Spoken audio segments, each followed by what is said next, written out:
What's up?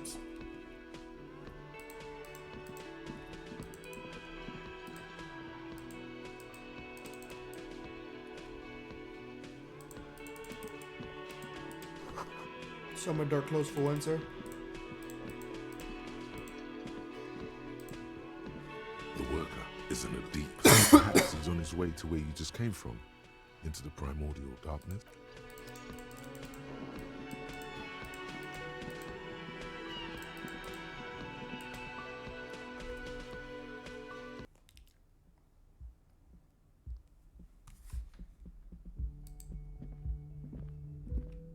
The door is closed.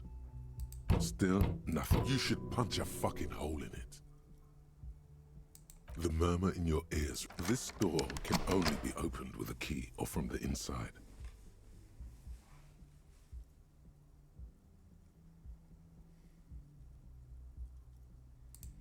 I'm gonna save it real quick. See what happens. The door is closed. Still, you should punch a fucking hole in it. That felt good. Everyone is a whore. Now punch don't. Everyone is a whore. What does that even mean? Breathe in and walk away. You hear the murmur of blood in your ears. Your back slowly relaxes when you breathe out.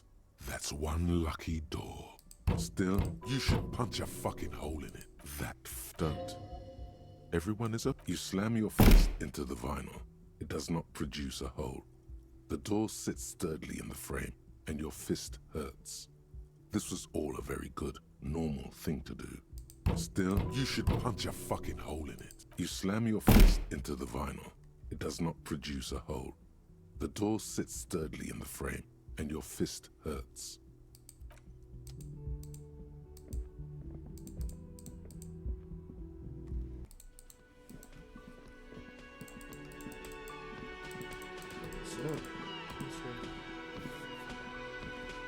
A bespectacled man in an orange bomber jacket is tapping his foot on the floor.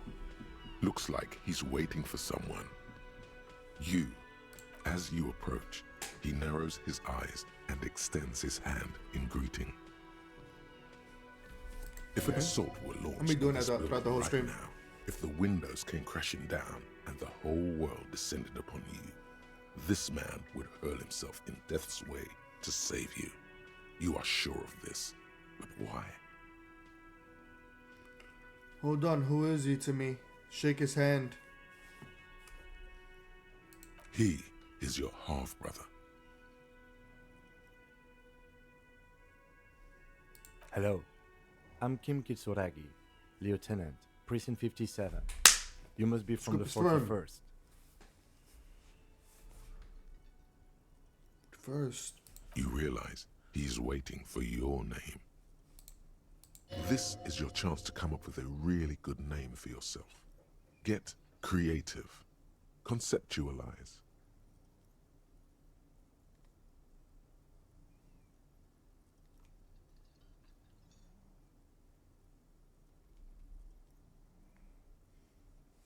Nah, I see nothing.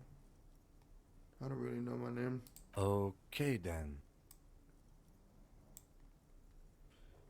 He processes it and the information that disregards it. Bro, okay then. Okay. Continues. It looks like we had a little scheduling error on Sunday. Saturday too, actually. Have you had time to talk to the manager here? You mean him? Not towards cafeteria manager. Yeah, I just talked to him. No, I haven't. There must be some kind of misunderstanding. You're taking me for someone else. No, I don't think so. We should ask him for a rundown of the area, now that I'm here as well. I understand the scene is out back, right? It also wouldn't hurt to assure him the police are finally here. In full force, I mean. Have you mapped out the initial interviews?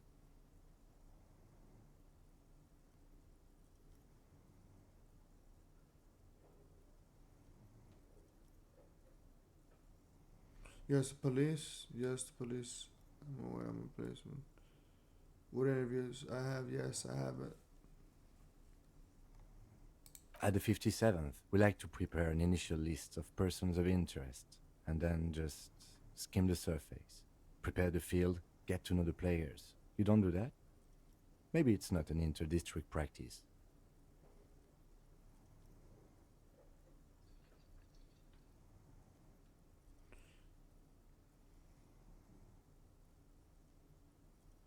Okay, we'll have time for that after we take a look at the coroner's case. Have you removed the dead body from the tree? Dead body from the tree. Dead body. I don't like dead bodies. Look, man, you know. Yeah. No. Completely. Dead body. Mm-hmm.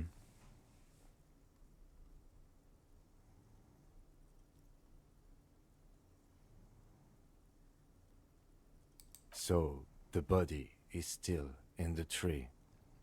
This is the first time you detect a weariness in the lieutenant's voice.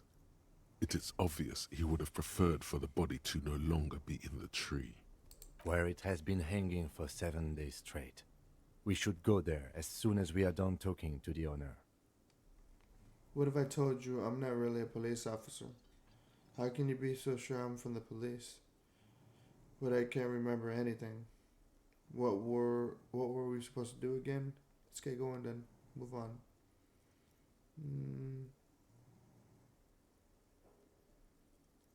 I was sent here to meet a detective from Precinct 41. You have the insignia of the Citizens Militia on your sleeve and on your back. He points to your jacket. I suppose you could be impersonating him. You could have gotten the insignia from the black market or forged it. But for now, I'm going to set those possibilities aside. I'm not from the Inspectorate General. You said insignia. These white rectangles, you mean? Point to your sleeve? Yes. But they're just white rectangles. They are not just white rectangles.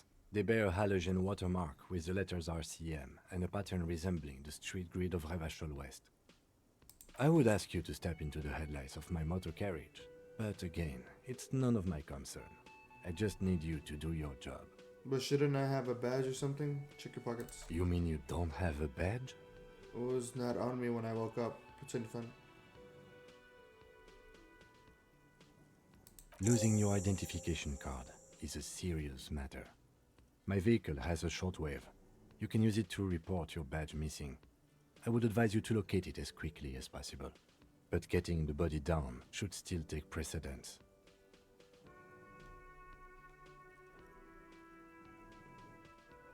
But I can't remember anything. I can see you drank last night and the night before, and that you are still drunk now. But I have seen officers go through worse. Much worse.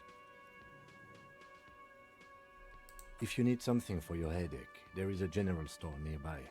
But as I said, the dead body should be our #1 concern. I will get it done. A painkiller would be good about now. This thing is pulsating with discomfort. The best cure for a headache is, of course, morphine. They won't have that, so cigarettes will have to do. Electrochemistry is amazing. Well, what were we supposed to do again?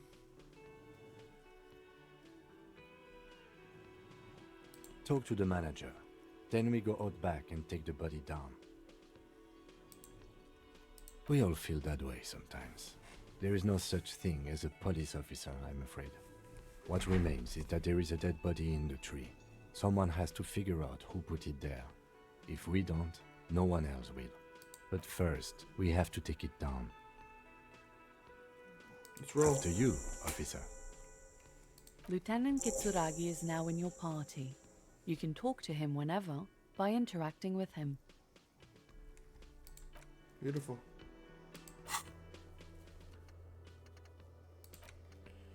You need to report your missing badge to the 41st Precinct as soon as possible. The lieutenant said that you could use the radio in a motor car to call your station. The cafeteria manager of the Whirling in Rags might know something about the murder that happened in the yard. Ask him about it. Inspect the body hanging in the backyard of the Rolling in Rags. This is a preliminary inspection. You just need to suppress the urge to throw up and approach it.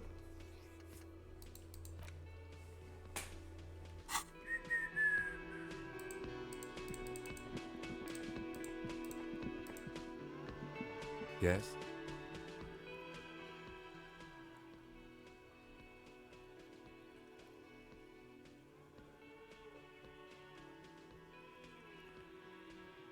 I think you should know that I can't remember anything. No response. He just arches his brow. I felt like I must repeat this. I don't remember anything. There was heavy drinking involved. Have you tried concentrating on something other than your personal affairs? There is a sudden, harsh edge to his voice, like he's tired of hearing about your personal affairs. What's wrong with personal affairs? So what should I concentrate on? But I'm completely lacking in basic information about giving the organization one. Can you help me?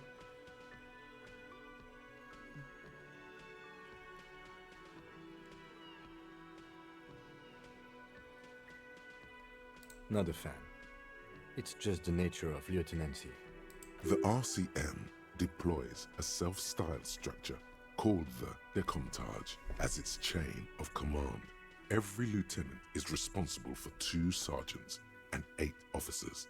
That means the average lieutenant has to deal with quite a few personal affairs. Even you know this. The RCM deploys a self-styled structure called the Decomptage.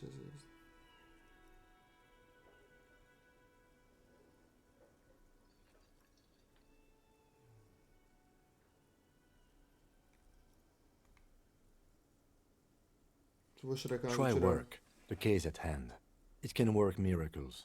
But I'm completely lacking in basic information about even the organization we're in. Can you help me? Fine. We should get through this day first. Off hours begin at 9 p.m. If you're still having trouble then, I can give you an orientation. I'm afraid this is a medical situation. Really? You look fine to me. Because you look thorough as if performed tragedy. Talking serious, unbelievable. This psychodrama is unbecoming of an officer. It's not psychological. Some sort of major brain damage has occurred on an unprecedented scale. Then you should consider seeking medical attention. You can use the radio in my kinema to call your station's Lazareth. Was there anything else you wanted? I want to talk about. Tell me about the case. What do you want to know? Literally anything about it. I can't remember every single thing. Would you say this is a mysterious case? If we're from different person, why are we on the same case? Extra. Maybe you can tell me what you do know to help me narrow it down a bit. I know literally nothing about only what you told me before. Do you want me to brief you? Brief, yes, sounds good. 3 days ago, the RCM emergencies desk received a report about a security guard who was found hanged in Martinez. An anonymous caller said there was a dead body behind the Whirling in Rags hostel cafeteria. The cadaver had been there for 4 days. No one had come to investigate. During that time, the victim had been stripped of his belongings. The caller did not identify him, but used the word lynching. There is an ongoing labor dispute between the local dock workers and the logistics company Wild Pines. I was told we should approach the death as part of this dispute. Wait, does the briefing say who the victim was? I don't really care about that.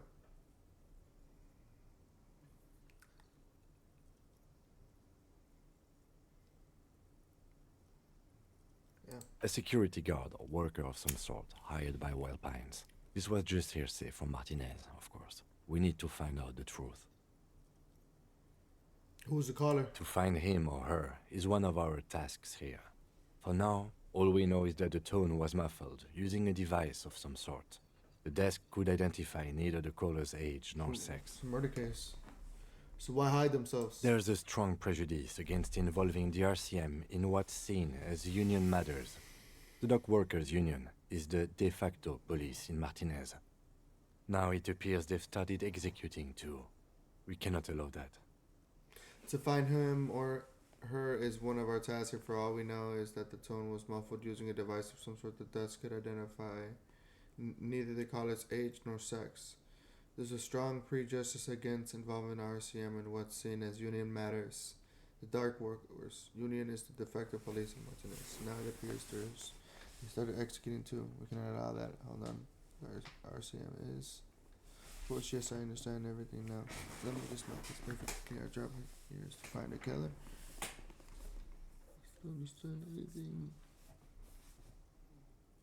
RCM That's is. us, the Revachol Citizens Militia. We're the police in this city. Let me just make this perfectly clear. Our job here is to find a killer. That's right.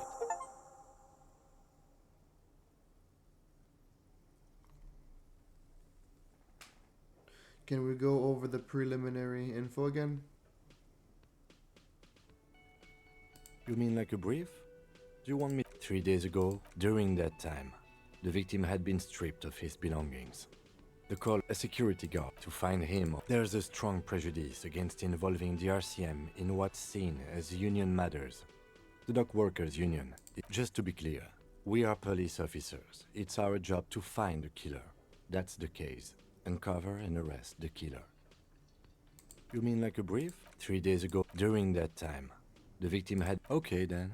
You mean like 3 days ago, during that time, a security guard to find him. There's a strong prejudice against involving the RCM. Okay, well, we are police officers. It is our job to find a killer. So that's what I intend to do.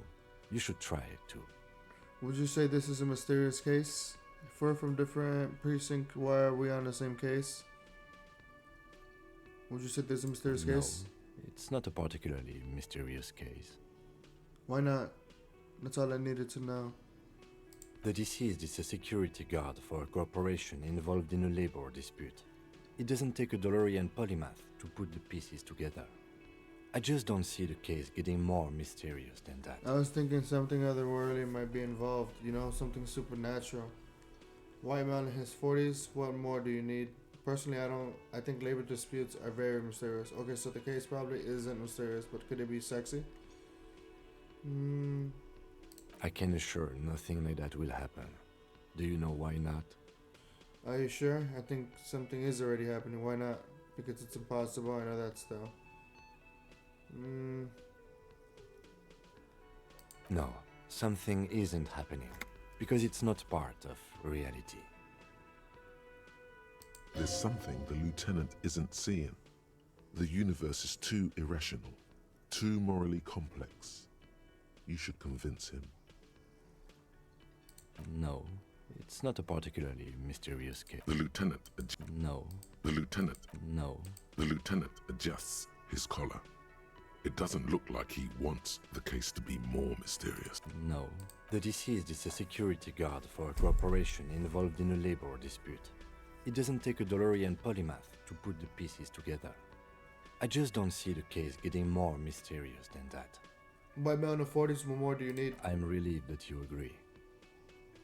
He is glad and surprised to see an officer who can appreciate the less than spectacular. Is there anything else? Like you're about to say something? Do you know the feeling when you've begun filling in a crossword, but some of your answers don't quite seem to fit? That's the feeling I have right now, for some reason.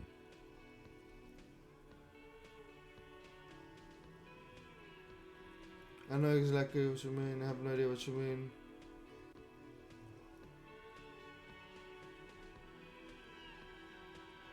It will turn into quite the puzzle yet, I'm afraid. No.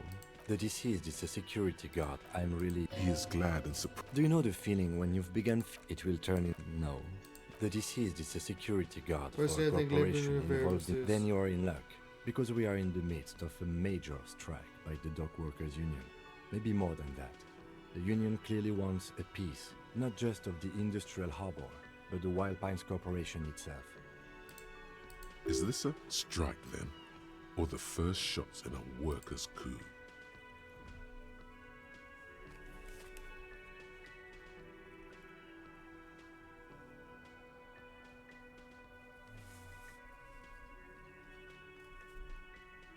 I expect the case itself to be less challenging than navigating these community matters. This district isn't used to the RCM's presence, and the Union rarely overplays its hand, as it appears to have done in this case.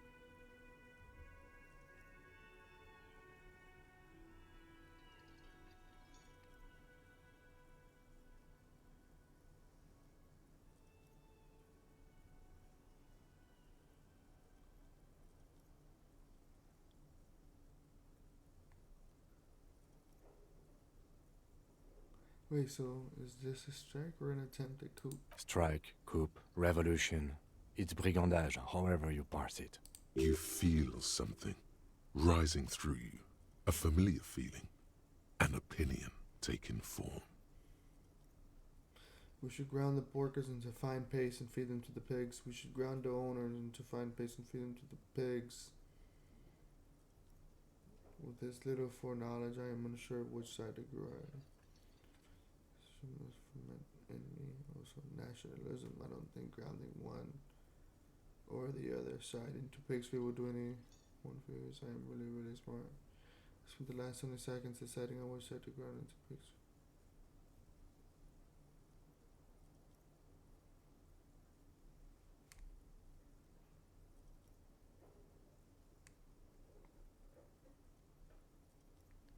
When I said we have to navigate community matters, I did not mean we have any say in them. I meant we should be careful. If we are not, the shit will blow right in our faces. From an imaginary fan. Now, was there anything else you wanted to know about the case? No. The deceased is a security guard for a corporation involved in a labor Okay, so dispute. the case probably It is doesn't take a mysterious, but could DeLorean it be polymath sexy? There was some interest in this case at my station, but not for the reasons you have in mind. You seem to wish there was Cut this boring stuff off immediately. You know what this case is about. Maybe there's a young woman involved. Are you sure there's not some sex angel angle we should be considering? Oh, I guess that settles it then. Just a second. Good point. Martinez is famed for its occult sex murder rites. We'll get on it immediately. The wary tone is the surest indicator that the lieutenant is being sarcastic. You're being sarcastic, aren't you? Wow, really? That's mega sexy. It doesn't have to be it could just be a sex murder. It doesn't have to be murder. It can just be sex. Extremely. He's basically challenging you to sex it up with some lurid twist. Don't get right into it. Sit on it a bit. Then hit him with it. If we're from different precincts, why are we on the same case? I'm afraid you and I are pawns in a pissing competition. His disdain is clear. This man would not use such an expression otherwise. You don't know? I assumed you were in on it. I don't remember being on anything. You know I'm in on retrograde amnesia. Tell me about it.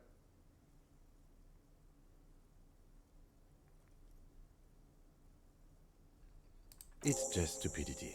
We shouldn't waste any more time on it. If you want my take, ask me after we've inspected the victim. You tell me now. This seems relevant. Later. Was there anything else you wanted to know about the case? Actually, I have all I need for now. No. It's... The lieutenant No. The deceased is a There was... cut this boring stuff off immediately. Maybe there's a young woman You- involved. Yes, it just so happens there's a beautiful, blonde 19-year-old woman at the heart of this case. A rich one, in fact. Part of a murder sex cult. The wary tone is the surest indicator that the lieutenant is being sarcastic. It doesn't have to be murder. It could just be sex. It doesn't have to be a cult. It could just be sex murder. Wow, really? That's mega sexy. Actually, it does have to be murder. This is a murder investigation. But we digress. He's basically challenging you to sex it up with some lurid twist. Actually, I have all I Don't need for get now. right. Good.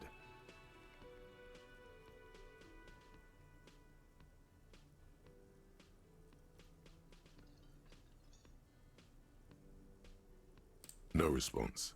He just arches his brow. Have you tried There is a sudden, harsh edge to his voice, like he's tired of hearing about your personal affair. Focus on other people's troubles, not your own. Your heart beats twice like a fist. The serotonin deficiency makes your teeth clench. Thank you, oh wise man. The lieutenant blinks, his mouth slightly open, and his body Excuse me, I was lecturing you. I shouldn't have. You should consult a medical professional if you feel that you need help. You can use the radio in my kinema to call your station's Lazareth. This habit of dispensing wisdom has been brought to his attention before. He will not think less of you for lashing out. He is trying to curb it. Okay, A forget it. moment passes. The lieutenant glances at the sports watch on his wrist.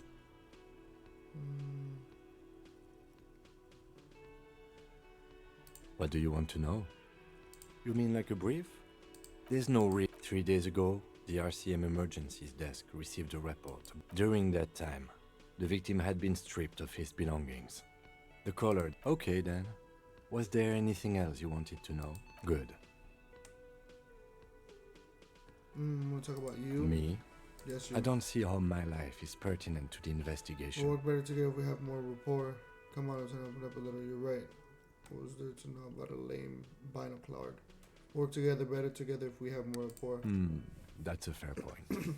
All right. For the good of the investigation, what do you want to know?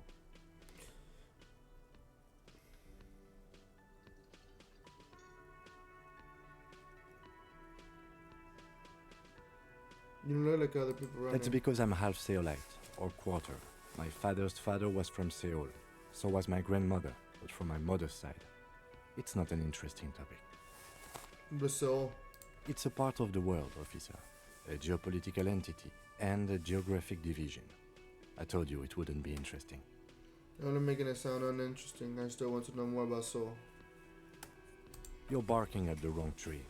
I don't speak a word of Seolite. I've never met either one of my grandparents, and I've never been to Seoul. I'm a regular Revacholier. Okay.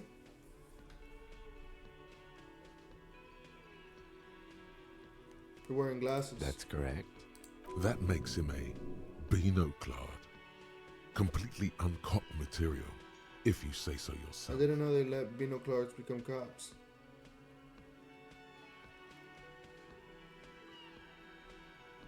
I can assure you, detective, that I've passed all the required physical exams within the last year. Can you say the same? You may not remember taking any little tests, but you're strong as a goddamn ox. Anyone can see that.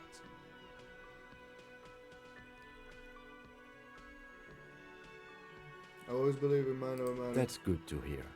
I have little patience for the swinging dick style of police work. It's patience and intelligence that solves cases. Was there anything else? Tell me a secret about yourself. No. Your brain sends the signal to your lips, but they refuse the order. Something is paralyzing them. You're pretty sure it has something to do with the lieutenant's eyebrow. The eyebrow is exercising psionic control over you. What's happening to me? Something the matter, detective? This guy's got authority off the charts. With just the flick of his eyebrow, he's able to make you his thrall. So what can I do about it? Nothing. You better hope he doesn't abuse his authority. There's a lot of it. Accept it, Radan.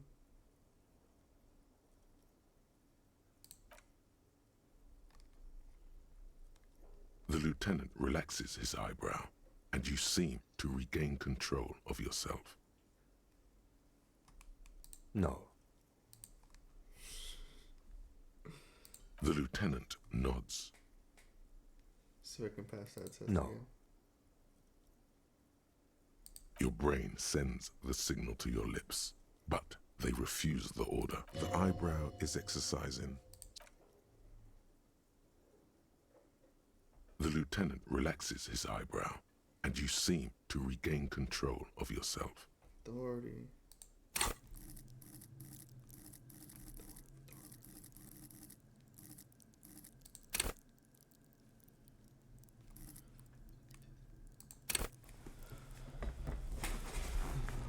It was you to understand the power dynamic.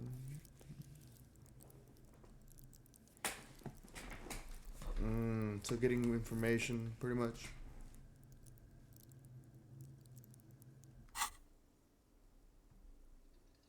Do you ever talk with yourself? What do you mean? You know, when you're thinking, do you ever have conversations with, like, your brain? I have no idea what you're talking about. So how do you, tap the side of your head? So you're saying your brain never just chimes in with advice or warnings or anything? I can't say that it does, no. When I need to think, I just use my notebook. The lieutenant produces his small blue notebook and idly thumbs through a few pages. That's where his conversations with himself take place. You're super lucid, yet psychedelic. You don't need office supplies to connect to your nervous system. You're special. I am. See, that's all for now. Good. Let's change the subject. You seem to be following me. Excuse me? What if I want to work this case alone? Beat it, you're cramping my style. Nothing, just an... Detective, if I may be frank, you seem to be in a deranged state. You have trouble remembering things. You've misplaced your badge. I cannot let you act in the name of the RCM without supervision until you've regained control of your faculties. Oh, so you're an unaccountable wreck who has to be supervised. You don't have to take this display of authority. You can disobey. But what if I need some me time? That's good. But what if I need some me time? Some you time? This is a police investigation, not a journey of self-discovery. You'll still have your evenings to yourself. Do I have this? Please do. We wouldn't want your regiment to spill over into the investigation. Excuse me? Detective, if... Oh, so you're an unaccountable... Except that I do, detective. Except that I do, detective. Some you time? A moment passes. The lieutenant glances at the sports watch. Excuse me? You have a distinctive way of walking. If I were to walk in front of you, we would surely collide. What do you mean, distinctive? I hope you don't take this the wrong way. It's just a collegial observation. In the 57th, we call it the Jamrock Shuffle. Officers from Jamrock's 41st Precinct tend to move a bit erratically. How's that? They say it's a scene-clearing technique developed by one of your lieutenants for gathering evidence. It's erratic, yet thorough. Prioritizes containers. You're kidding me. Why containers? Okay then. That's racist. I don't prioritize containers. I don't know. Containers contain, I guess. I'm making assumptions. We should move on.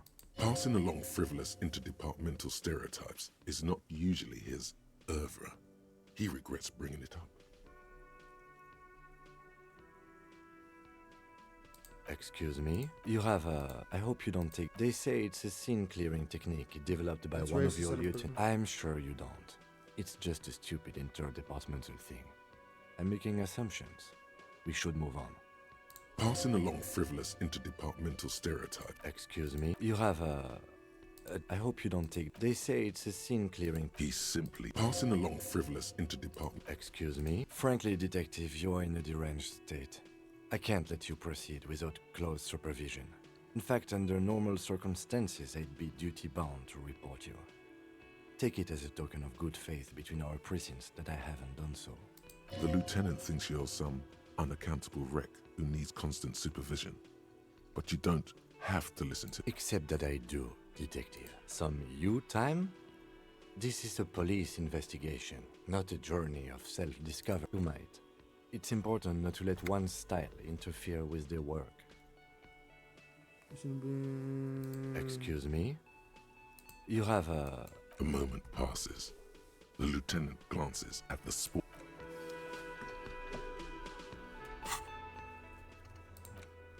End of day debrief with Kim. Kim can answer any lingering questions you may have about the case in RCM.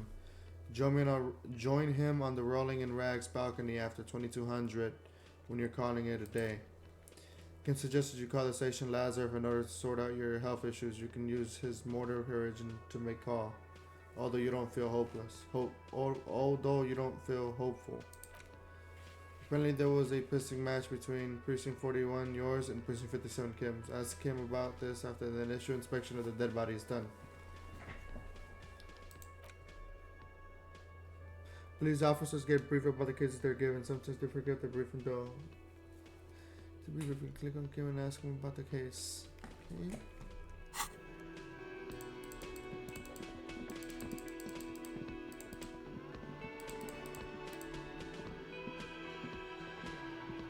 The worker is in a deep slumber. Lieutenant, who is this? No idea. Looks like he works for Wild Pines, the logistics company who owns and operates the harbor. Why is he sleeping during the day? Possibly because there's a strike going on in the harbor. There's not much to do aside from drinking and sleeping.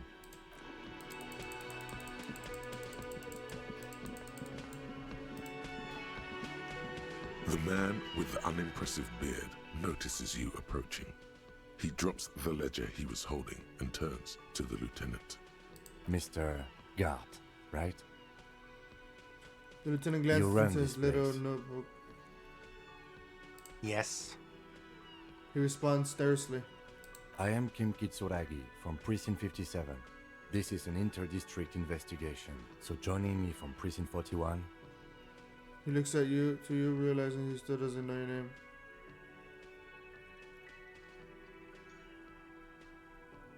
The Harbinger of Rowan, I'm currently in between names. No, you cannot.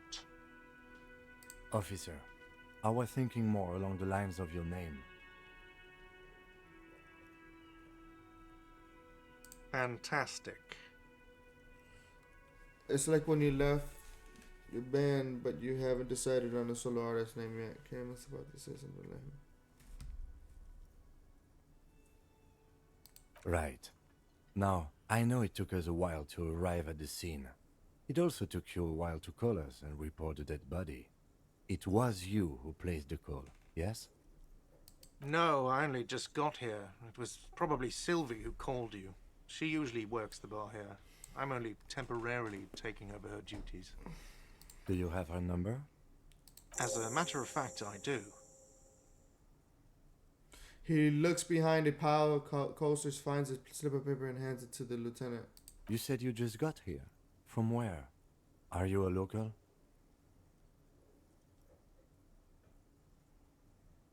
What, of Martinez? No, I live in Jamrock. I only sometimes come here to keep an eye on the place. This is just one of the many, many cafeterias I manage. But you still know your way around, yes? In case we need directions. Yes, I know where some things are, but as I said, I don't live here. I just used to work here. And I'm not going to start working here again, if that's what you think. I didn't imply that. Detective, Yes? What? Who, me? I have everything. You? Oh, you mean, do I have questions? Yes, yes, he means, do you have questions for me, like a police officer would?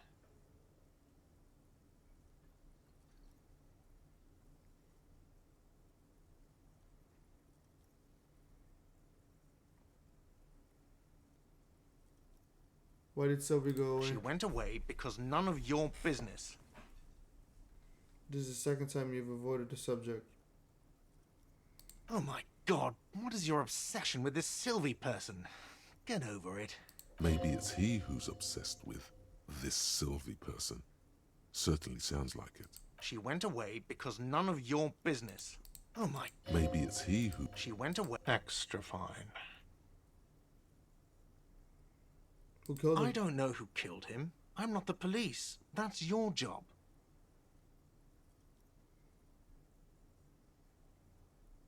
The lieutenant turns the page in the little notebook he's been scribbling in. Where exactly is the body? Behind this building, there's a courtyard. They hoisted him up on a tree there. And how do we get there then? That's easy. See that door there? First you exit through that. Then to your right, you should see a big hole in the fence. A really big one. You can get to the courtyard through there. No need for the keys. The hole is big enough for the Franco-Nigerian cavalry to fit through. Does he want you to feel guilty of making that hole? It's implied in his voice. He does. I don't know who killed him. The lieutenant... Behind this... That's easy. Does he want you to feel guilty? let's go.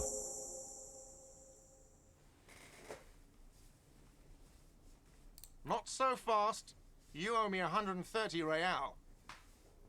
No one is saying the multi-pattern necktie you found tied to the ceiling fan can talk. No one. It must be merely imagination.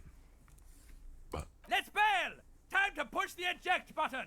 Sounds like a responsibility! You don't like those!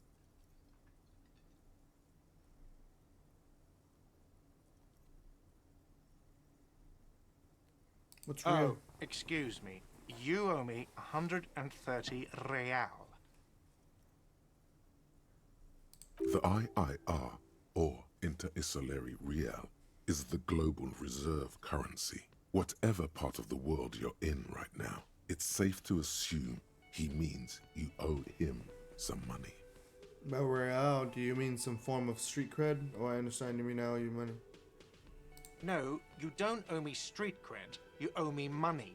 You owe this establishment 130 real. He points to the red ledger on the counter. Who does that clown think he is? Arrest him!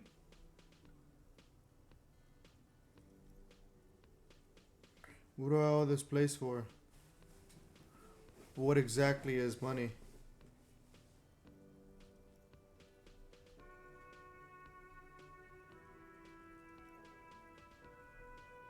No one is saying that! No one is saying that Ty can talk! That would be ludicrous! It's just that you should arrest him! It would be wiser! He wants to take your money! Good advice in considering it. Give the Titan Infirmary a tug.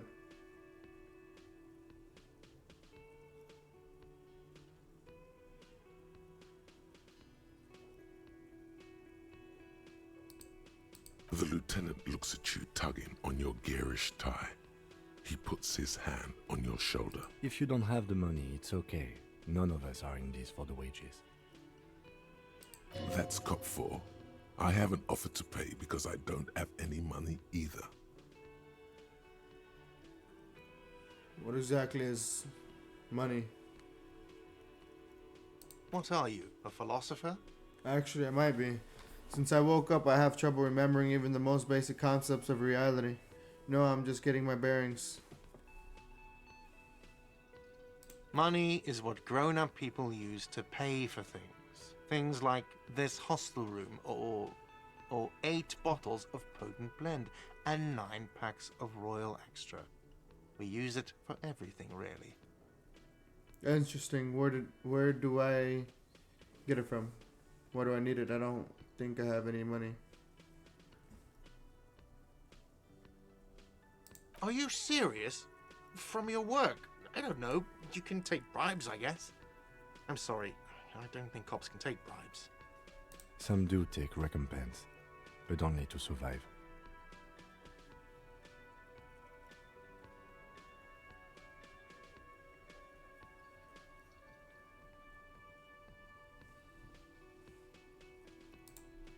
Are you serious? Some do take recompense. Why do I But need don't- it? For survival, to pay me. Unless you want to become a hobo. Do you want to become a hobo? There's nowhere else to stay in Martinez, and it's a cold spring outside. Money doesn't make you happy, but it lets you be unhappy for a while longer. If you run out of money, you die. It's like that for all of us. Me too. That's why I need you to pay me. He stops and I'm not an says, arsehole. I don't think I have any money. There's a shuffle of nylon as Lieutenant Kitsuragi looks for something in the pockets of his orange bomber.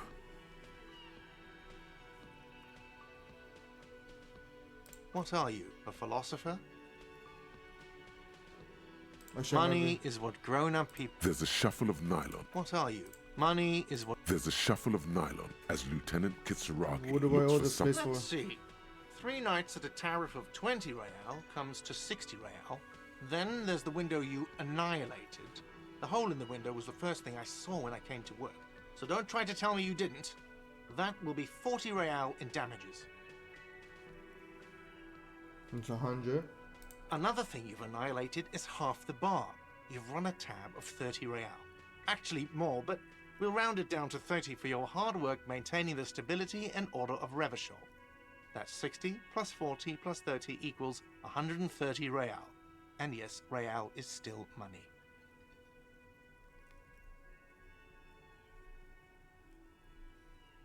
So what happens now? I'm sorry, but he has to pay. I can't let him stay here any longer if he doesn't. If he doesn't have the money by tonight, then... Officer, maybe you are better off working this from home for now. You live in Jamrock, right? It's not that far away.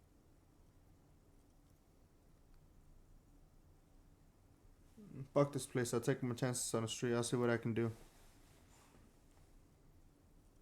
I don't remember where my home is.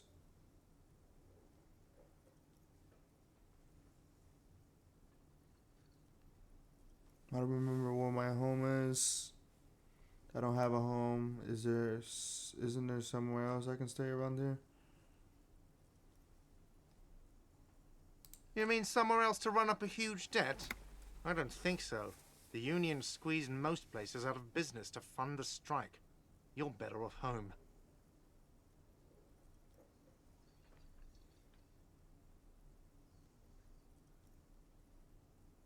Fuck this place. I'll take my chances on the streets. No, don't. There's no need.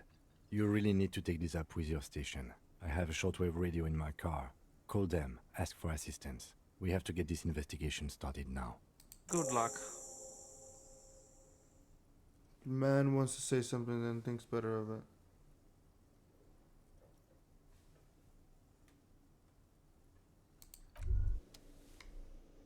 By the way, where is home? The address is coming up blank, and this place sure isn't it. Do we even have one? I have no idea.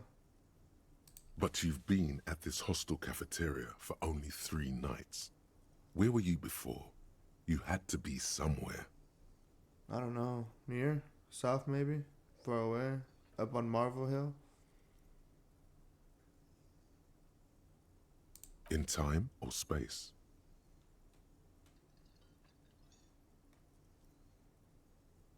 What? Far away in time? What is that? How does that make sense? Both, I That guess? doesn't sound like somewhere you can stay if you run out of money. Can I trace the way back somehow to the exact street, the exact number of a building? I live in a dump, so I don't care. Fuck everything. Hobo cop. You can try. Run some addresses in your head when you get the time. Maybe a street or an apartment will appear.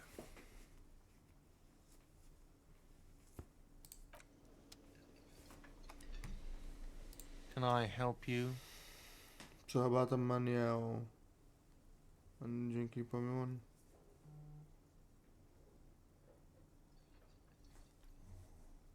Yes. Have you got it? How much do I owe you A again? lot. A lot. For the room, drinks, and broken window, 130 real. Actually, let's talk about something else. Like what? Need I you was keep Do going? I have a shaker in my hand? Is this a shaker? He sounds irritated. You sound irritated. Why? All I want is a drink. No, there's nothing there. Say nothing. Am I wearing a little bow tie? Am I wearing a bow tie and doing this? He shakes the mandarin shaker furiously. Am I smiling? Do you see me smiling and shaking my little shaker? No. Do you know why? Why? Because I'm not a bartender. I'm a cafeteria manager. Is there anything else you wanted? What you want is a goddamn drink. How is that so hard to understand? Play it calm.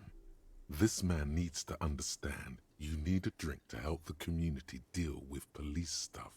I want a fucking drink, asshole. You don't understand the seriousness of this situation. I'm an alcoholic. I need my fix. I'm an alcohol-operated detective. If you want me to clean up the dead body and solve the case, then you need to insert alcohol into my mouth. First, then, I had something else I needed to find out. Oh, well, in that case, let me pour you a nice, big, refreshing marinella. Do you want that out of a glass or a pineapple? You don't, Don't be an imbecile. I'm not going to serve you a marinella. I have work to do and broken things to fix. If that was all, I'd like to return to it. What thing? I said I've seen something here at the Rolling Gate. I think I need to talk about. I saw a sign that said the mess house is reserved for the union. Guard I saw a sign that said I couldn't go into the kitchen. Why can't I go into the kitchen? There's nothing.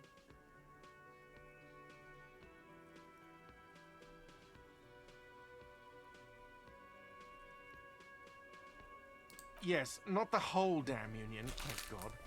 Just the nastiest and loudest faction. He tosses his head in disdain. They come here in the evenings. Dumb, unruly types. Think they're big shit. But they're good customers. They place big orders and always pay on time. Referring to me. He hates the Union, but grudgingly recognizes its power over him. So he's directing his frustration at you instead. Retaliate. It's a shame you gotta suck up to the Union to stay afloat. Let it go. Gracious.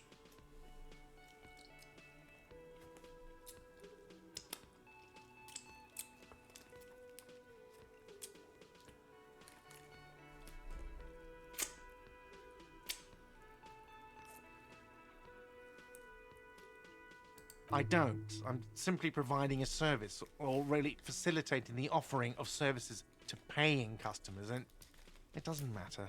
I don't have to explain myself to you. We should find out who this Lord faction is, occupying the booth. Loudness means talkative, and we need info.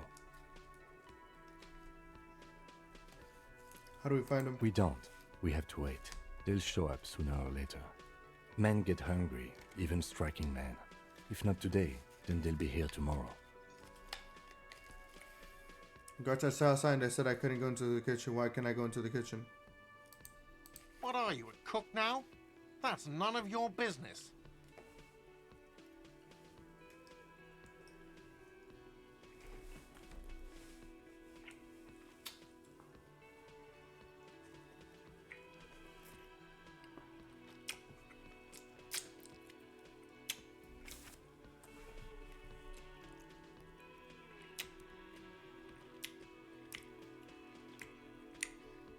I have a search warrant. No, you don't. You better believe it, fucker. Fucker.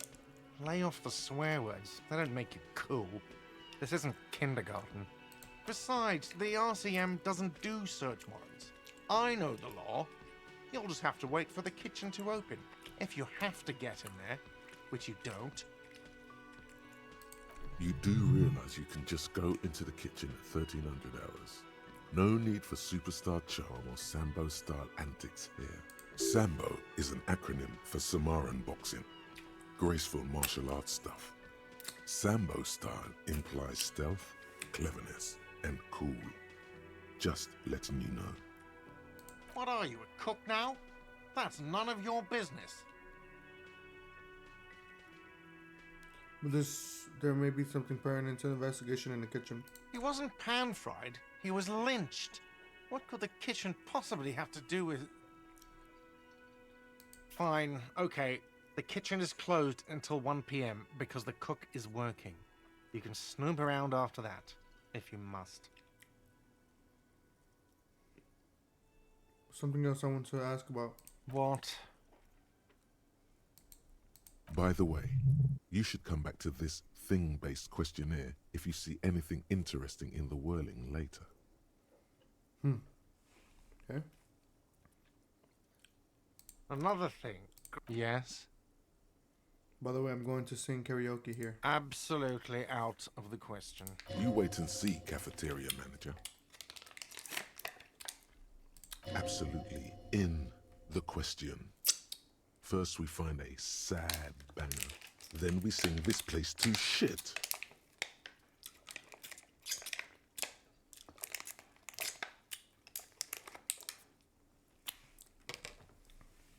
Goodbye. Can I help you? Yes? What do you want to know? Good. No response. A moment passes. The lieutenant glanced.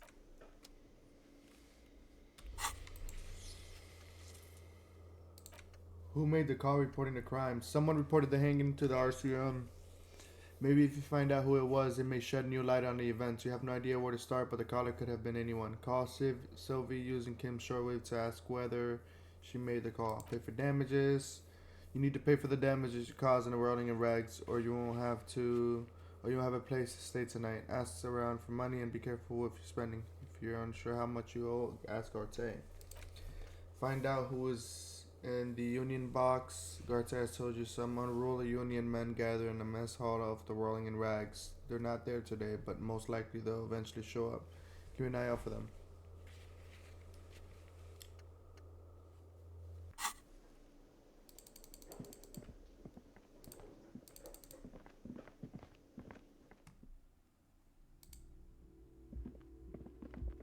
The door is closed. This door can still. The lieutenant gives you a. He doesn't like where this is going. You should punch a fucking hole in it. You hear the murmur of blood. You should pick that fat, juicy cigarette butt from the tray, light it up, and smoke the living shit out of it. The what now? Am I a smoker? Who knows what you are? A monster, a murderer, the gnome of Jeroma? You feel like a smoker, especially when you look at that juicy, succulent, seductive cigarette stub, still smoldering deliciously. But she broke it at the filter. I can't smoke that. How very astute of you. This renders it ineffectual. You should look for a whole cigarette, or better yet, an entire pack. Strike that. A carton.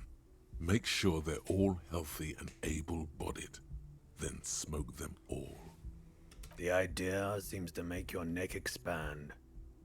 Suddenly, the garish tie feels very snug.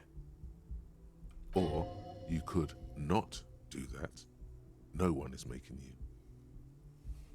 Yes, I should do that. I should enthusiastically do that. I should not do that. I'll make it priority 1. I'll think about it.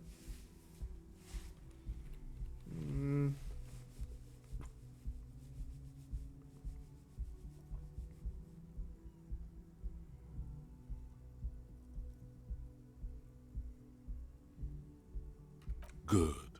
Thinking about yummy cigarettes in your mouth is the next best thing. Make sure you think about juicy sticks of tobacco all the time, though. It doesn't count if it's not all the time. And when you're done thinking about them, graduate to getting them. Plus, smoking them gives massive bonuses. Really?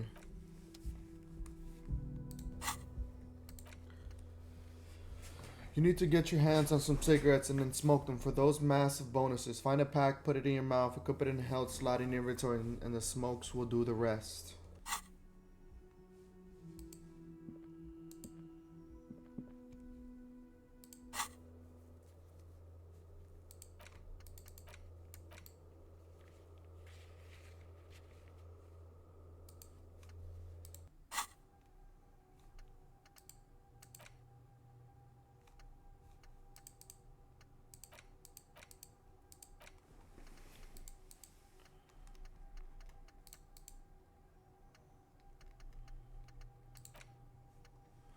Lonesome long way home. Temporary research bonus. One infection memory returns. Research time 6 hours and 5 minutes.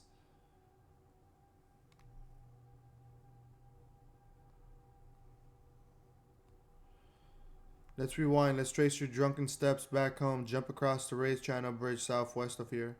Fall over, get up, get off the asphalt in 20 minutes. Shuffle your feet through courtyards, scaring little children. Go under the great raised mortar track, the 881, until you reach Le Domaine imminent North Jamrock. The streets are frozen this time of year. Cake device, walk down Main to Perdition. There's a side alley there and your first prints in the mud.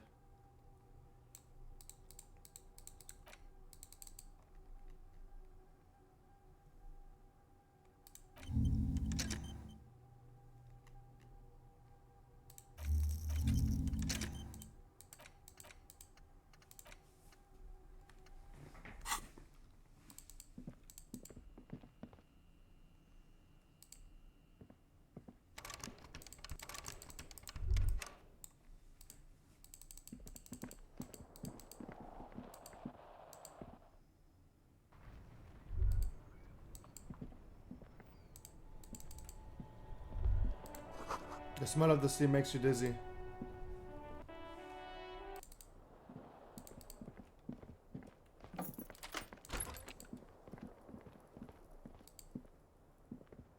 The bed is cold and not particularly inviting, but it's yours. The sheets look awful. The option to go to sleep becomes available every night after 9 p.m. The fan stands still. The switch must be broken. The lights are off again. Kim tries not to look at your broken down bathroom door. Kim also tries not to look at the pile of taped viscera on the carpet, or the weird suitcase on the hat rack, or the potted plant dying in the corner. But it's all just too morbid to ignore. You're looking at the destruction? I'm sorry for this. I did it my way. This is where the magic happens. Say nothing and destroy it.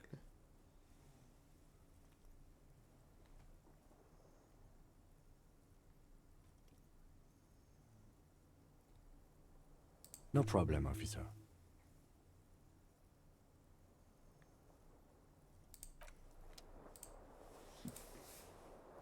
Yes?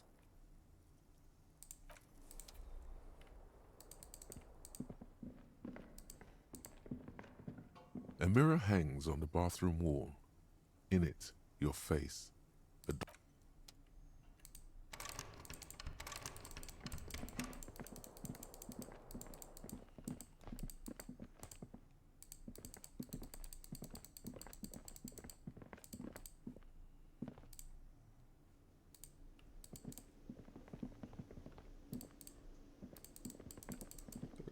Right? Hello, sweetie. Wait, who's Sweetie? Who's Sweetie? Does that mean you like me? You're a handsome man, officer, with your mustache and your chiseled jaw and that silly dimple on your chin. But dear, you're not for me. She I'm looks. too old and too married besides. She looks off into the distance. You must forgive me. I'm getting so scatterbrained. I completely forgot to introduce myself. She slaps herself on the forehead. I'm Lena. My husband Morel and I are staying with our friend Gary just down the street, but I come here for tea when they're away. Her eyes glitter over the rims of her glasses as she looks up, smiling. This Lena is wacky enough for the motley crew. Hire her on the spot.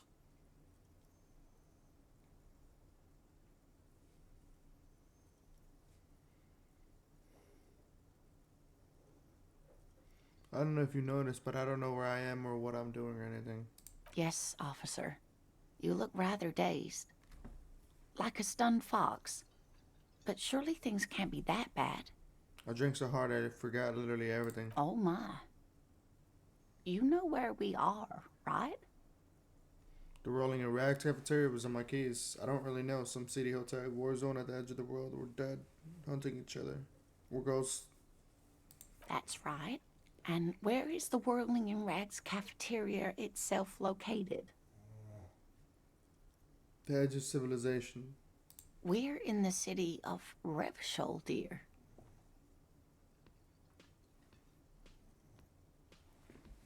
Okay. Honestly, I don't know diddly squat about Revachol. What kind of place is this? How would I even begin to tell you? Revachol is the most beautiful city in the world. We're fortunate to be here, you and I. I haven't seen very many other cities personally, but everyone says so. Revachol is a rare jewel. This city used to rule the world, though it has seen better days.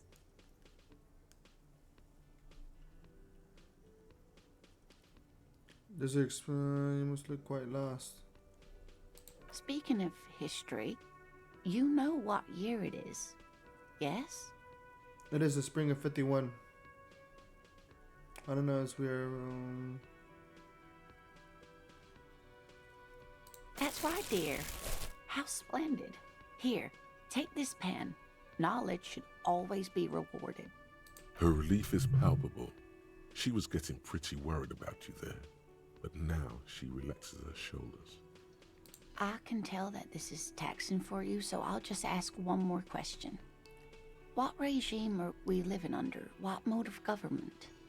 Some kind of democracy, maybe. I like to think it's the dictatorship of the proletariat, but something tells me it's not. Our leaders are fierce warriors who traverse the plains and steeds. We are governed by incentive.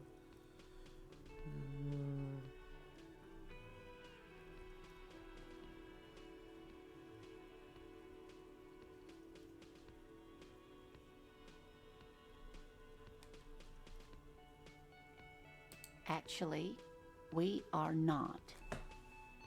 You could say that about almost any other nation, but not Revachol. Try one more time, officer. What mode of government? Damn it. I was really hoping it would be a cop world. Okay, well, let's see. Nope. Sadly not. Revachol is what's called a zone of control, under an alliance of foreign powers called the Coalition. We have no government of our own, and what democracy we have is market-driven.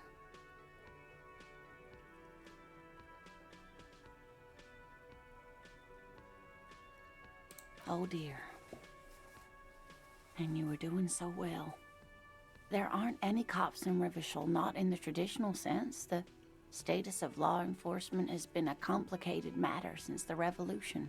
But we should stop for today, sweetie. You look like you need a break.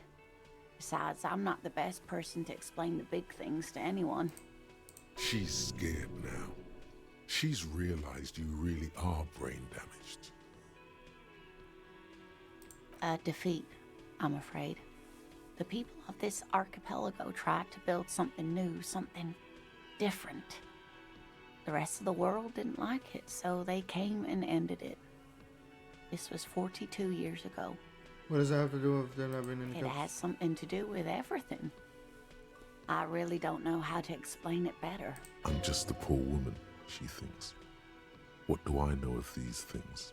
And how can I help you?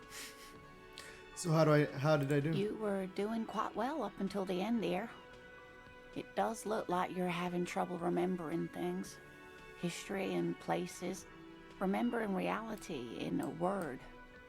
It's very odd. A sigh. The lieutenant buries his nose in his notebook. But maybe a fresh set of eyes is what the world needs. And while I'm no doctor, such bouts of amnesia are often temporary, so I wouldn't worry too much. She means this sincerely. Worrying won't do you any good. Who could tell me more? Someone more educated in sweeping matters. Maybe you should ask. No, I'm not an encyclopedia. I won't be a guide either. I'm a detective. Of course. Then I don't know. Someone rich, maybe? Wealthy people are educated. Though I don't know where you would find a wealthy person in Martinez.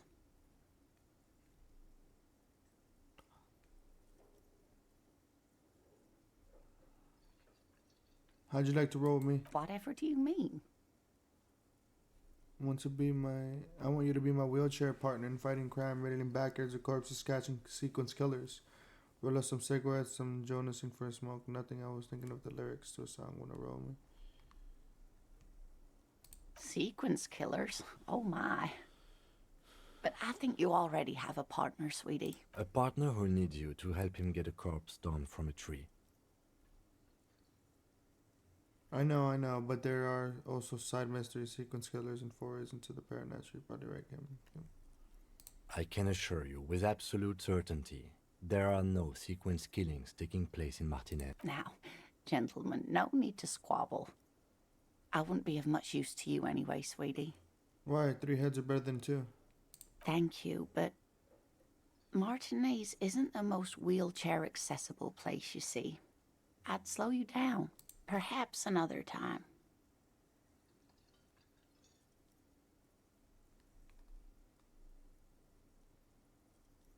Whatever do you mean? I was thinking of the lyrics to a song when I wrote me. Ah, yes. Probably Roll With Me by the Fletchers. People often quote the Fletchers at me. Morel says it's my theme song. Seem to be in a chair. Yes, dear. I'm a paraplegic. A paraplegic is someone with limited or no ability to use the lower half of their body. Paraplegia is caused by spinal cord injuries, like falling from a great height, or a grenade explosion. I'm sorry it was rude of me to mention the wheelchair. Let's move on. Thanks for getting...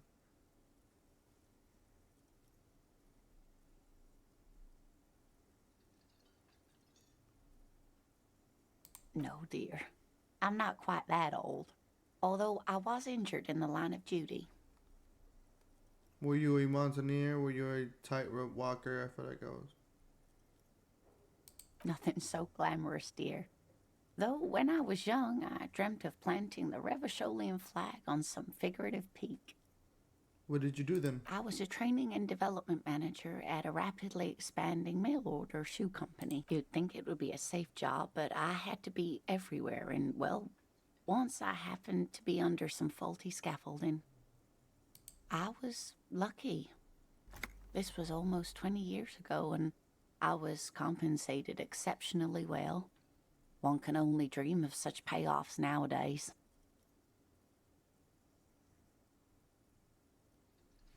I'm sorry, it was rude of me to mention the wheelchair. Let's move on. Thanks for clearing that up for me. Let's move on. No problem. There is no bitterness in her voice. She accepted the curiosity her condition inspires a long time ago. Nice. Yes, dear. A paraplegic is... No problem. There is no bitterness in her voice. Sweetie needs She money. Does accepted Sweetie the get money? Oh, sweetie, I heard your conversation with the manager about your financial troubles. If she could, this woman would feed and clothe you and every other sad, lost person on this earth. You've got guns of steel and a chiseled jaw somewhere under the bloated alcohol layer. Maybe she'd like to sponsor you. I was hoping you could be my sponsor with it. What is a paycheck? I haven't seen any paychecks.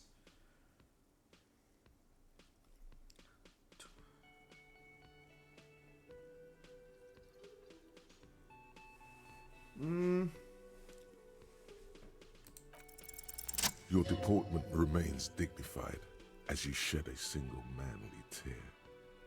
It isn't easy for me to ask this of anyone, but I'm at the end of my rope. Any money you could have. Sweetie, I only have a few cents on me, but I could give you this to pawn. Just to tide you over. She unfastens a go-kart or pin for a minute. Wonderful. He has a pin. The pin is round and slightly tarnished. 3 sailboats in bas relief with the sun hovering over the water behind them.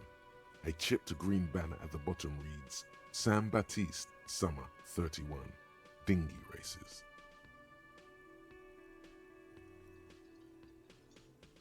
What is this? What is? It's easy. You bring a valuable item to a pawnbroker, who then gives you money for it. You can get it back later for a slightly larger sum if it hasn't been sold, but you never end up doing that anyway. Where can I pawn this pin? Cross the plaza and follow the road along the coast. Down by the water, there'll be a shack nestled against an old stone facade. That's the pawn shop.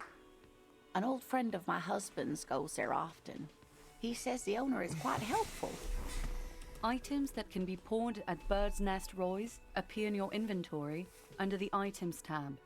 You can pawn these items when talking to Roy. This will help me out, Lena. Thanks. Promise I'll buy it back for you once.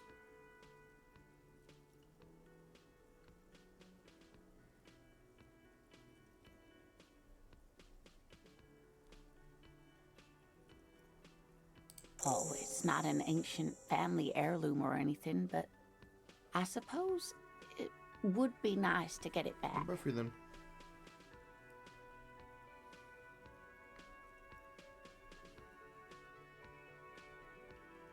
Yes, officer. You look rather dazed. Like a stunned fox. But surely things can't be that bad. Yeah, I'm blowing this whole thing out of her, I guess. She nods, but still still looks worried. You know where we are, right?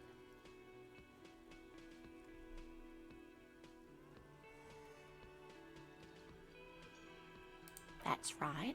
And where is the Whirling in Rags cafeteria? We're in the city of Revachol, dear. How would I even begin? I haven't seen very much. Speaking of history, that's right. Her relief is I can tell that this is taxing for you, so I'll just ask one more question. What regime are we living under? What mode of government? Oh, sweetie. It's really not. Revachol is a zone of control led by an alliance of foreign powers called the... But they still have cops. It is quite disappointing, yes. A lot of people... Oh, dear. But we should stop for today, sweetie. She's scared now. She's realized you really are brain damaged. You... A sigh. But... She means this sincerely. A defeat, I'm afraid. The people of this archipelago tried to build something new, something different. Of course, sweetie, I really... I'm just a poor woman, she thinks. What do I know of... Someone more educated in... No. Of course. Then I don't know. Someone rich, maybe? Wealthy people, whatever do you mean? Oh, no. I haven't smoked in years.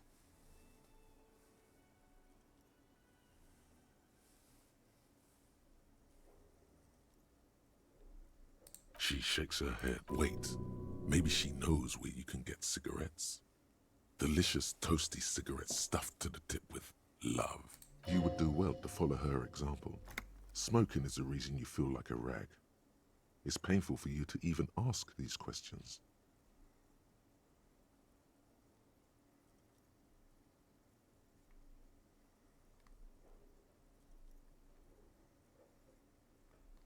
An old woman in a wheelchair just doesn't look good holding a cigarette. Though I'm sure it lends you a roguish charm, sweetie. I hope you were able to pawn that old trinket. Send us upon it, you should have it back. Oh, thank you, dear. I confess I am glad to see it again. Even the lieutenant seems happy with this turn of events. Now, what else, sweetie?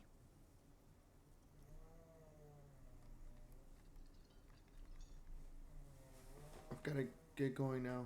Of course, dear. Good luck with your case. Hello again, sweetie. You know where we are, right? That's right. And where is the Whirling in Rags cafeteria itself located? We're in the city of Revachol, dear. How would I even begin to tell you? I haven't seen very many. Speaking of history, you know. That's right. Her relief is... I can tell that this is taxing for you, so I'll just ask one more question. Precisely, sweetie. Revachol is what's called a zone of control, led by an alliance of foreign powers. We have almost no government of our own, sadly. Oh dear, this is troubling. But we should stop. She's scared now. She's realized you really are brain damaged. You... A sigh. But maybe... She means this. Someone more... No. Of course.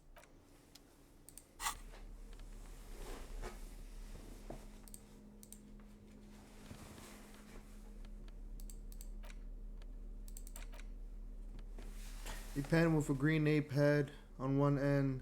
The ape head has closed its eyes. Okay. Space for meditating.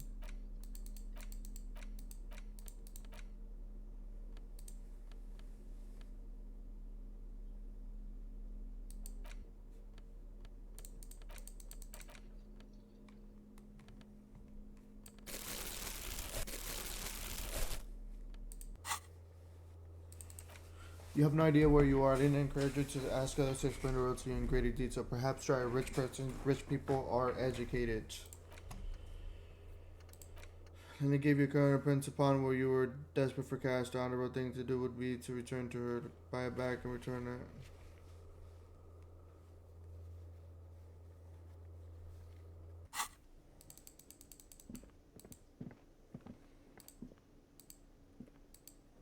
Yes?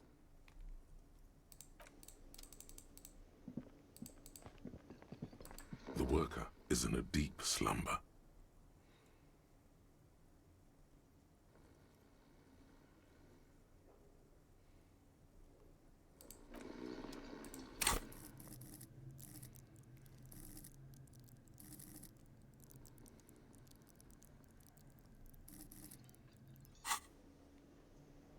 The worker is in a deep slumber.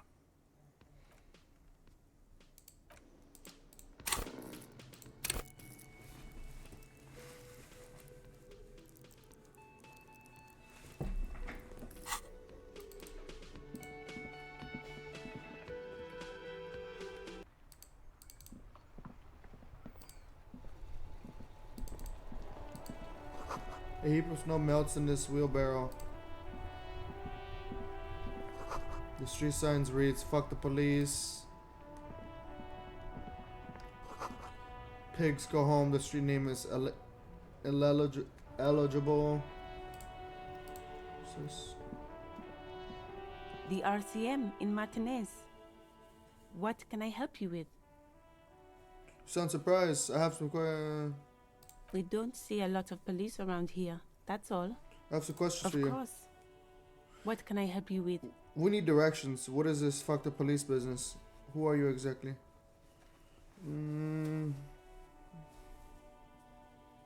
Of course. Where to? Where am I? What do you mean? I'm disoriented and I don't know where I am. Just tell me where we are, okay? Yes, sir. District of Martinez. She looks This around. intersection is called Roundabout North. He knows where we are. He just wants directions.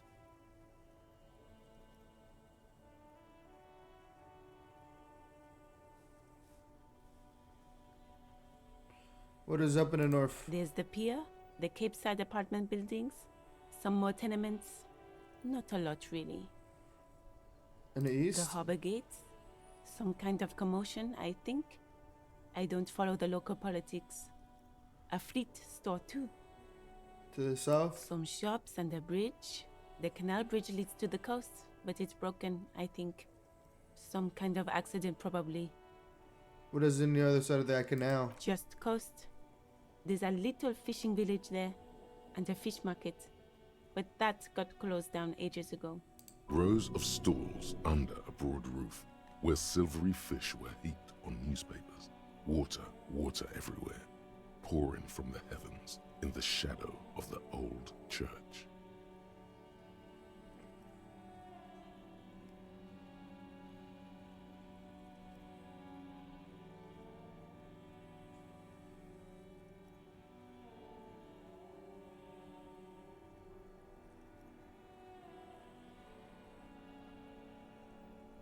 What kind of fish market is this? I don't know. The abandoned kind? It used to gather every spring, but there's nothing to do there now. Just drug addicts. Some shops and a bridge. Just coast. Rows of stalls under. Anything else? What is in the west? It's just water.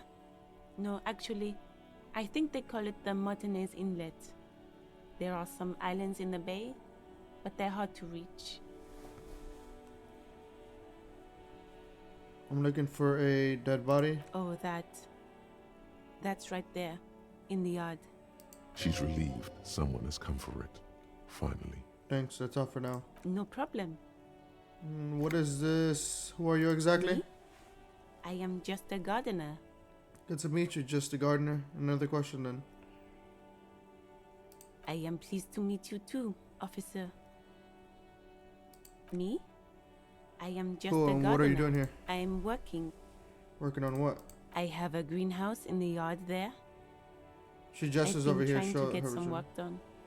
There's discomfort. She stops mid-sentence.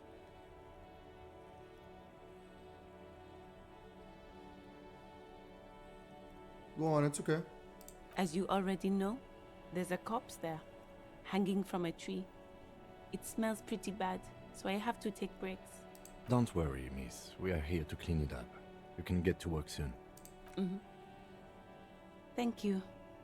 She My smiles. head but is about to explode from all the salts I've had to inhale. What is this fuck the police business? Excuse me? She doesn't understand. She's uncomfortable. Maybe you should drop this line of questioning. The street sign says fuck the police. Oh, well, I didn't write it there. I'm just sitting here. What about the other signs? Big go home. What is this? I don't know anything about that either. As I said, I didn't write it. Pig is a widely used term for members of the police. It's not loving. No need to worry. We are not saying you did. Okay. Well, excuse me? She's uncomfortable. Maybe you should... Oh, well, okay. Of course. I won't hold you back. Her gloves. You get the feeling that you need them. You have a dead body to deal with after all. Sure, keep them. I have another pair. She hands you the rubber glove with no visible annoyance. Really? None. Maybe just a tiny bit of annoyance.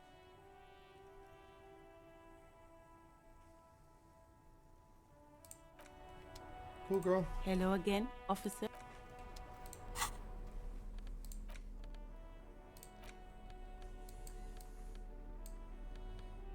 And her facing nice.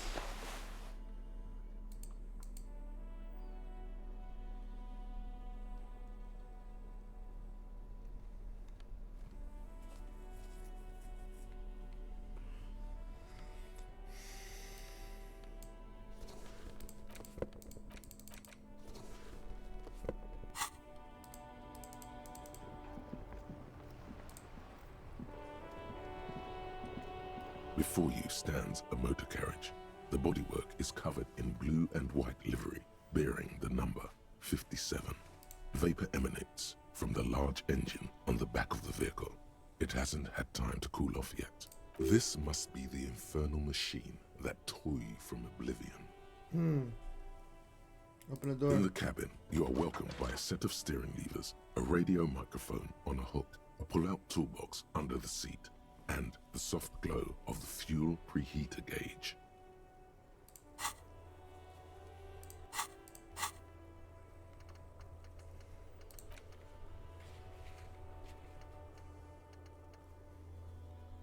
Let's use the radio first. Pick up the The radio. frequency tableau lights up, and the green button labeled Prime Line glows like a feline eye. And then you hear something. The soft purr of electrical kittens. Radio waves cast far and wide over the metropolis. A woman's voice greets you through the static. This is Precinct 57. Hello, Lieutenant. How may I assist you? Hello, Alice. Please assist our colleague from the 41st precinct here. I'm putting him on. Come in dispatch. Come in dispatch. Come in Delta 10. This is Firewalk. Copy. Hi Alice, this is the officer from the 41st precinct speaking. Nice to meet you. This is Officer Alice Demetri, Precinct 57. How may I assist you? Her voice replies in a voice. Could you connect me to the 31st precinct? I have something I need to report. I was told I need to connect to my station. I need you to connect me to a civilian.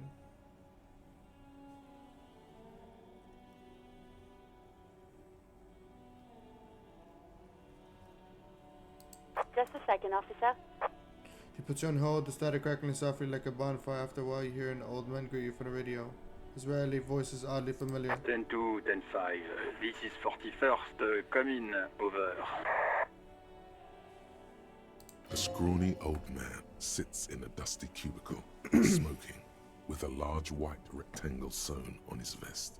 In front of him is a box-shaped apparatus with an array of wires and antennas. The radio switchboard.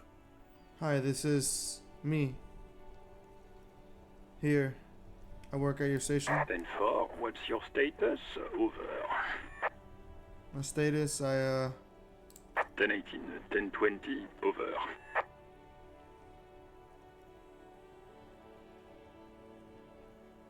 Please just talk to a human to me. These numbers mean nothing to me. State your message, sir. Over. I need to report my badge missing. I am in dire need of financial assistance. This might sound odd, but this person. 10-4, your badge should have most of your personal details. Look over that. Over. I don't have it. My badge. 10-9, repeat message. Over.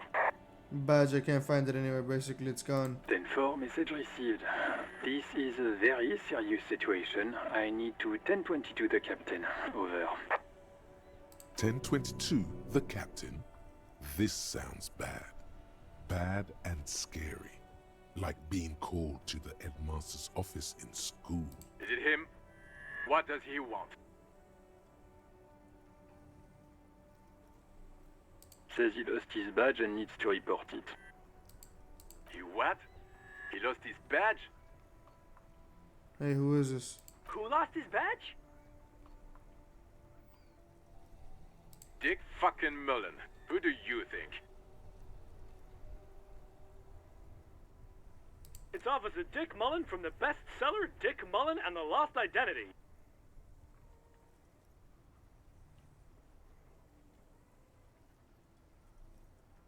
Dick Mullen is not your name.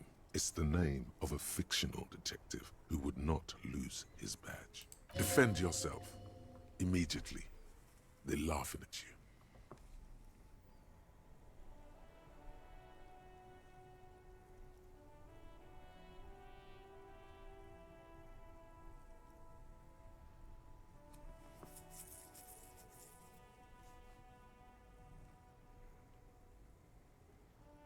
He says this has probably happened to other policemen before him and laughs sarcastically. Oh goddamn it! Is he fucking kidding? The whole station's gonna be dicked for this. Satellite Officer Vikmar is wondering if you might be joking and adds that this tarnishes the reputation of the entire station. Over. Mullen dicked us.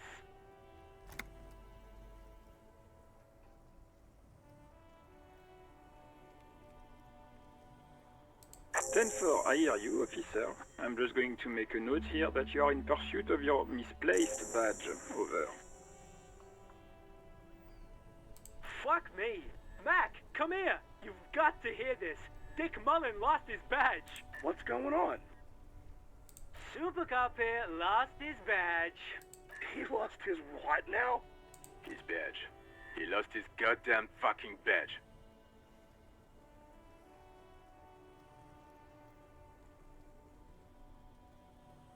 10-9, come again. I didn't get that. Over. New heights even for Captain So. Ask him. Ask him if he's lost his gun, too. Sergeant Orson wants to know if you lost your... Check your pockets. Check your... Holy fuck. You don't know where it is, do you? Okay, it's gone. Your gun is most definitely gone. Don't sweat it, Bratan. You don't need a gun to have fun. We can still have fun. It's not all over. 10-9, come in, officer. Did you get my question? We were wondering about your gun. Over. 10-1, you're breaking up. 10-9, repeat, please. Over. 10-9, come in, officer. Over. Damn. Come in, officer. 10-9, repeat message, please. Did you misplace your firearm? Over.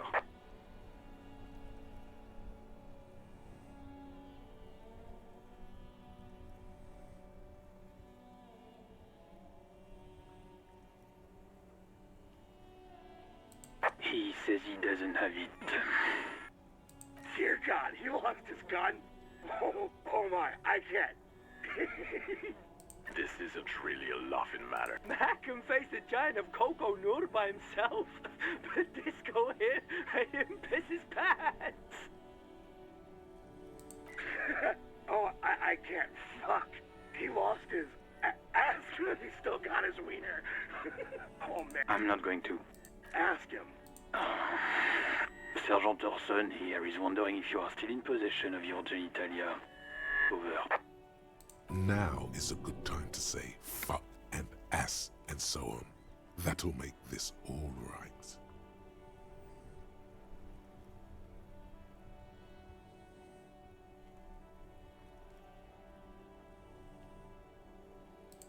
That's a negative. Not going to. What's he saying? Share with the... He said he sodomized your mother. The prick ate Mama's vanilla waffles at the captain's birthday party. Some nerve he's got. Sure her vanilla waffles were the only thing he ate? Shut up, Chester. This isn't funny. This is my mom we're talking about. Tell him to apologize right now. Sergeant Orson requests that you apologize for the claims that you made about his mother. Over. Mac, he says you shouldn't have antagonized the firewalker in the first place. Who? Satellite Officer V.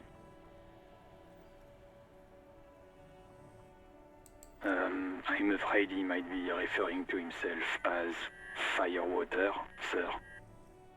Firewater? He's lost it. Fuck it. Tell him to find his goddamn badge and gun. That's the only thing that matters. Satellite Officer V.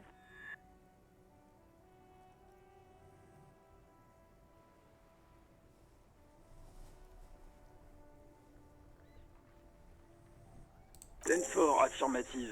Officer is in pursuit of his firearm. Oh, God, Officer, do you need further assistance? Over. Okay, 10-4, sir. I hear you. Relay your question. Wait. Before you say anything stupid, think it through. Be smart about this. Ask. 10-4, sir. I'm not hearing your question.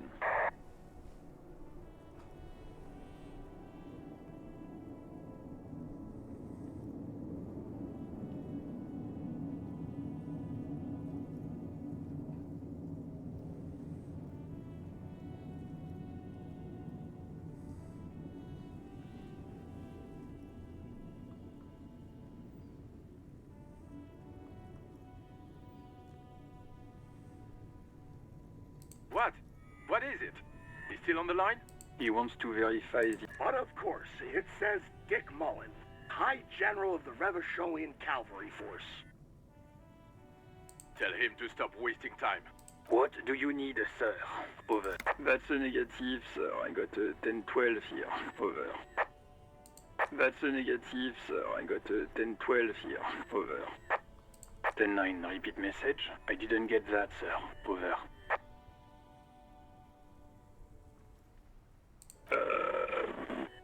What?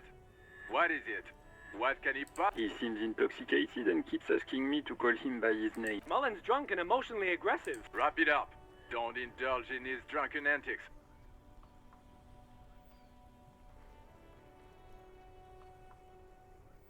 10-9, repeat message. Sir, I will not have you talk to me in this manner. Over. What? He seems intoxicated. Mullen's drunk and Wrap it up. Don't indulge in his drunken antics. That's a negative, sir. I got a 10-12 here. Over.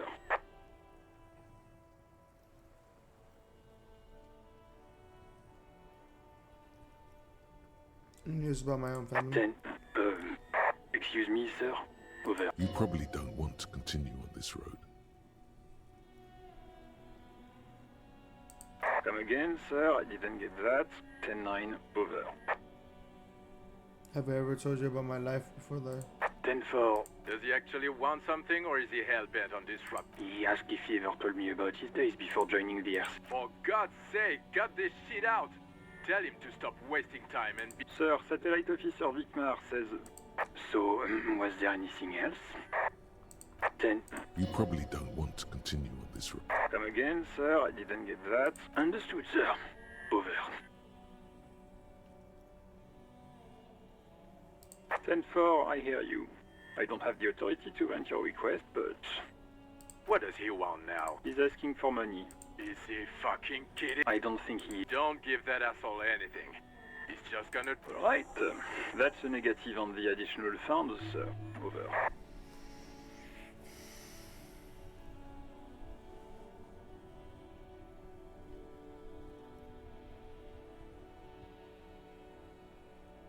He says it's important to the case. He isn't getting a red cent. You can... Request denied. Nothing is working.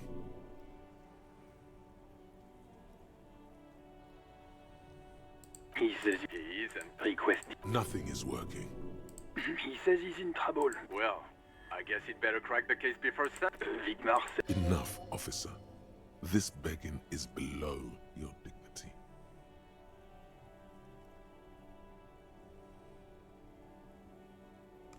Anything else, sir? Over.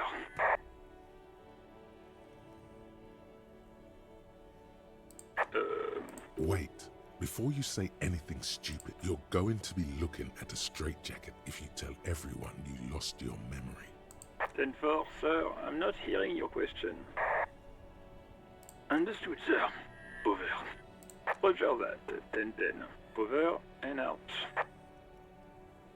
18 kilometers to the south, in the 41st Precinct's relay booth, a small crowd has gathered around Communication Officer Jules Oldboy Pidier. Around a dozen cops. The small room is filled with cigarette smoke, a buzz with laughter, when Officer Judith Minot enters. Her left arm is in bandages, and her hair trimmed short. What is going on here? Did something happen? What happened is my partner made contact. It's not good. He's lost his badge and his sidearm. He seemed confused, delirious even. Mac, the torso Torson, is finger-fucking his fist, laughing hoarsely and apparently telling some dirty story to his partner, Chester McLean, near the entrance. Yeah, Mullen was fucked, alright. Sounded fucking drunk to me. Yeah, Mac's right. This was some gnarly shit there. I mean, before he started begging for money, it was... Enough! None of this is funny. It's fucking sad. That's what it is. He's a cop. He's one of us, goddamn this. We must help him.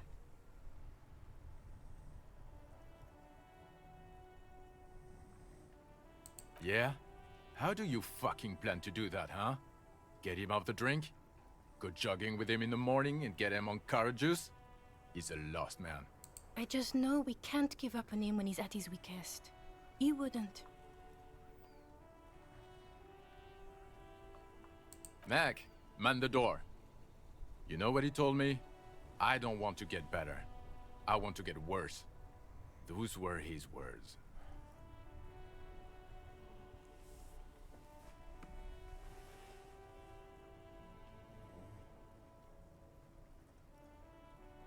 This shit does not leave this room. Not a word of this to the captain, or anyone else. We'll give him a couple of days to pull his shit together. I guess I can hold off the report for a few days. Good. Okay, everybody. Nothing but a prank call here. We all got our laughs. Now get back to work. Far north, on the other side of the motorway, the officer quietly hunches with his hand in the motor carriage.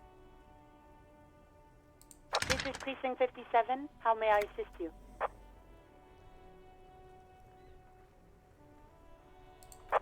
Right.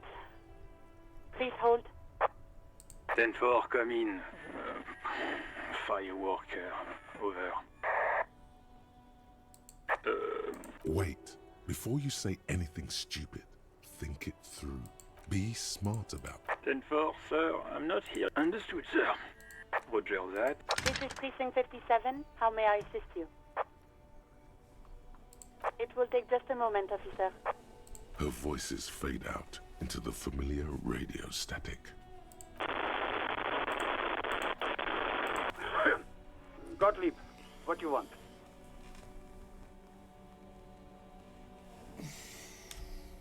He's carelessly chewing on a a piece of hard candy. I was told to call the Lazarus people worried about me. I'm in a bad way, Doc, a real bad way.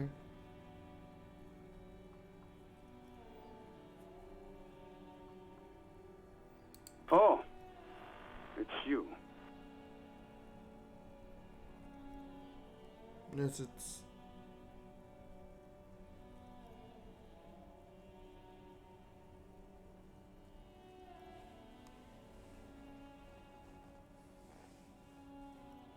What?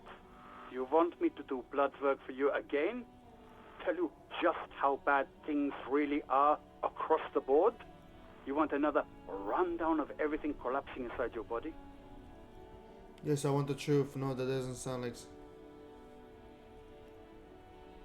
You want the real, honest-to-God truth? Stop drinking, eat magnesium and vitamin D. Our station is not a retirement home.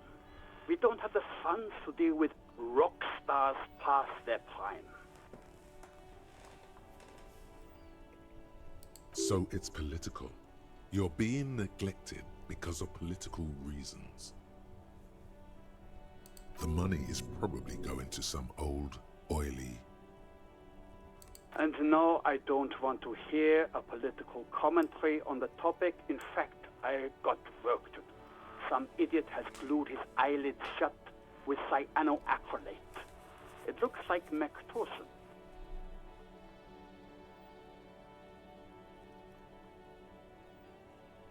It's not fucking cryoacrylate.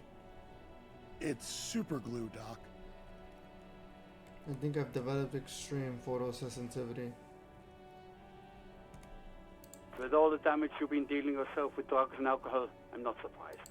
There is no surprise in his voice, only careless superiority. You're not surprised? Okay, anything else? What else? I'm not a brain doctor. Look on the bright side. You've got a whole new life now. Use it wisely. It's hard to say if he doesn't believe you or doesn't care.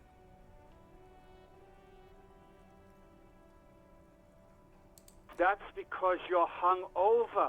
Even the radio waves coming from your direction smell like liquor. Do you feel like your eyes are twitching too? That's the tiny vessels pulsating from high blood pressure, stupid officer.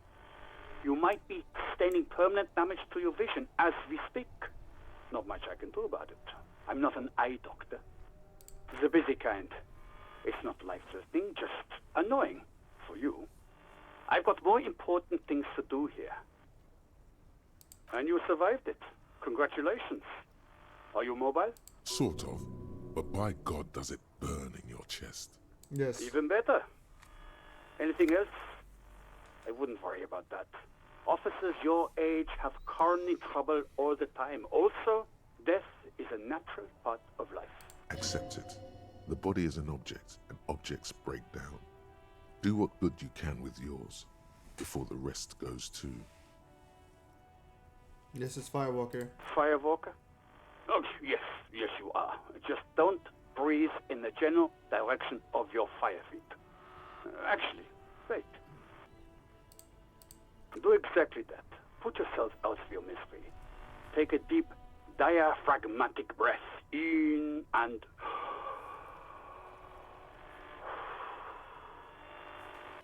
I feel like you're making fun of me. I'm the most serious person at the station, detective. Now, do you have any current, pressing medical problems? I guess that's it for now. Mm-hmm.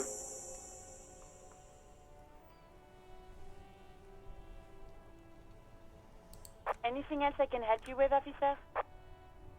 I need you to connect me to a civilian, Sylvie. She may have reported a murder. Of course. What is the number, officer? Kim, didn't Gertrude give you Sylvie's number? Yes, hold on.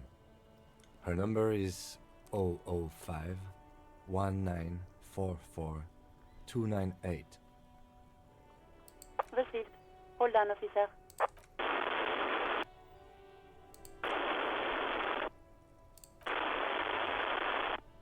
Start slapping a marching rhythm on your thighs. Give it a minute. She might be busy at the moment. Takes a bit to get to the phone. Just wait. Relax. I heard something.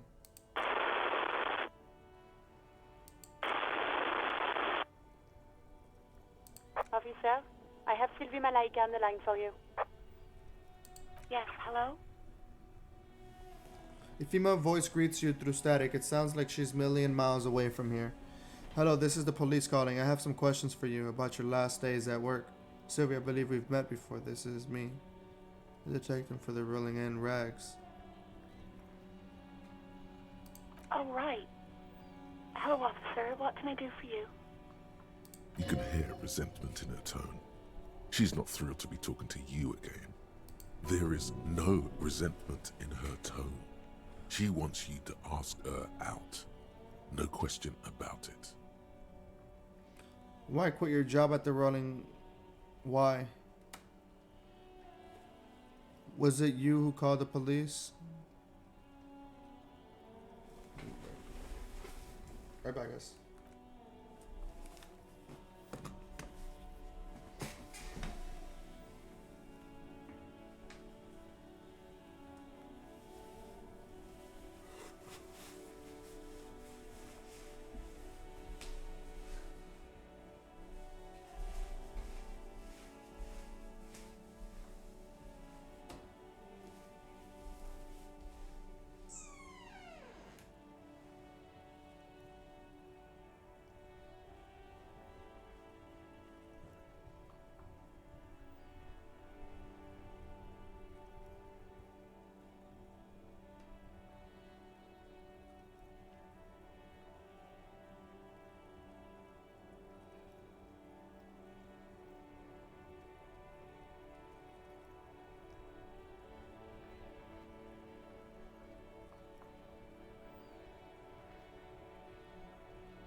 not me. But why didn't you call? Didn't a corpse behind... Didn't a corpse behind your workplace bother you? Do you know who made that call? No, sorry. I don't. Not a lot of people have phones around here. Copper thieves take the wires. People don't have the money to have the cables put in again. They use the Union's phone, or the one on the coast. It was someone else. We'll find them sooner or later, officer. It just might take a while. What? Of course it bothered me. But I thought the Union already knew about the corpse.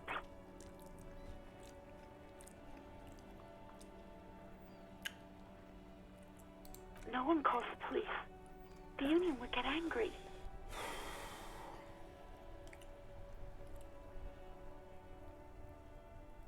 You know, what the Union says goes. People listen to them and they take care of their own, which is like everyone here. Garbage.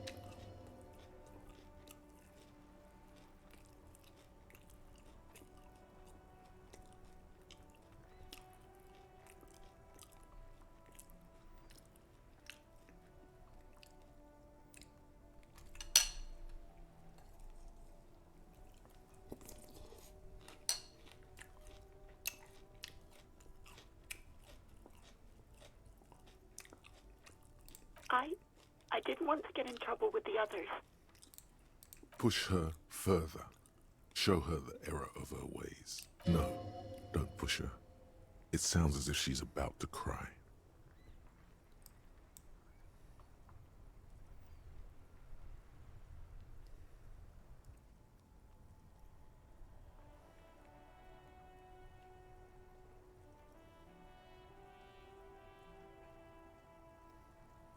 The other people who live around here.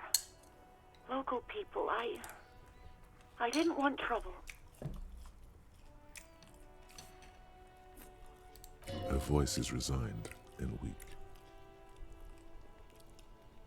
You don't live here. You don't understand. Squealing is frowned upon here. Everything is dealt with, well, by the Union, internally.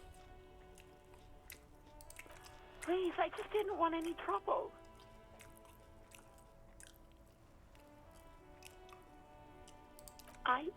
I didn't know I had to report it. I thought someone would take him down eventually. The fucking nerves on her. Trying to hide behind weakness. You're a god. An angry but just god.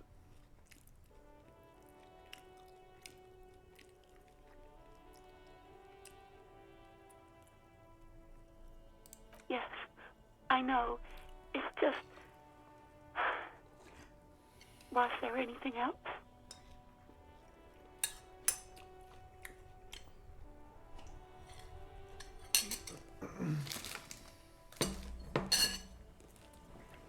Yeah, go on.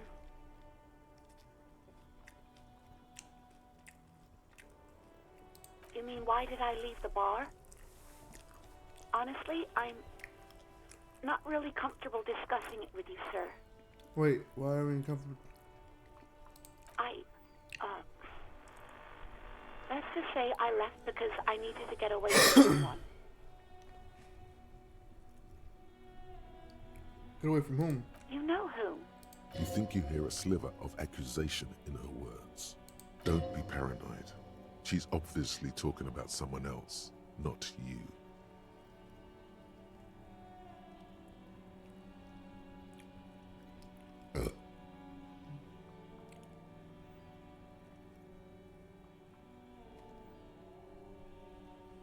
I really don't want to talk about this.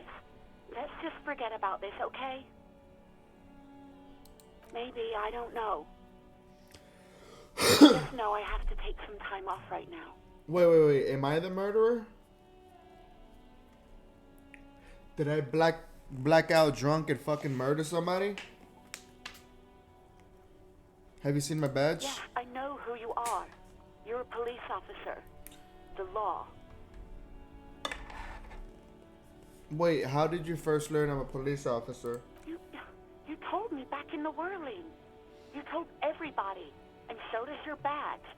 I don't need to hear about it anymore. My badge is missing. I've seen it anywhere. Oh, no, I haven't, sorry. Real policemen have uniforms too, by the way. Where's yours? Not my uniform too. God, I should really look into that. Kim doesn't have a uniform and he seems real to me. I'm going to let that slide. Let it slide. I don't need to answer for every little thing. He's in plain clothes, voluntarily. It's different from not knowing where your uniform is. There are officers who wear the signature Perseus black uniforms to the highest ranks in the RCM and end up buried in them as well. Others do it more casually. Looks like you're one of them. Have you seen my policeman? Have you seen my gun? Please, no. Not this again. Everyone saw your cool gun, detective. She sounds beyond exaggerated. I shouldn't use my gun with it. You were trying to impress some people with it. Everyone was eating and... Not sure. Sounds like it's going to be bad. Do you really want to know? Actually, I don't want to know. Actually. You were waving it around in everyone's face, begging them to describe it. You said it calms you, and then you started making suicide jokes. It got pretty graphic. Some poor sod was trying to eat his pudding while you were screaming, spit flying, imitating the mercy shot right next to him. Spat some in his food. I don't think he touched it after. People tried to back away from you, or even slip out of the door. But you screamed, "I am the goddamned law, and you have to listen to me. You are all suspects in a murder investigation." Why would I threaten to kill myself? I mean, look at this world. I would love to stay. Okay, I don't. Yes, but what happened to my gun? No idea. All I know is next you were waving around money instead, saying things like big bucks cannot lie and guns can't buy money, but money can always buy guns.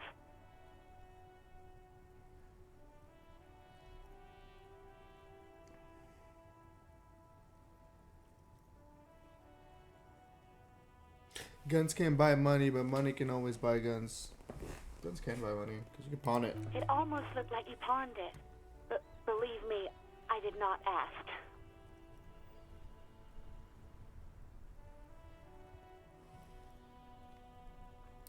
Uniform? I never saw you in any uniform. You had your things on. The disco things. The disco things. Please, no. You were trying to... Sounds like it's going to be bad. Do you... You were waiting... Some poor sod. People tried to back away from you, or even slip out. Me neither.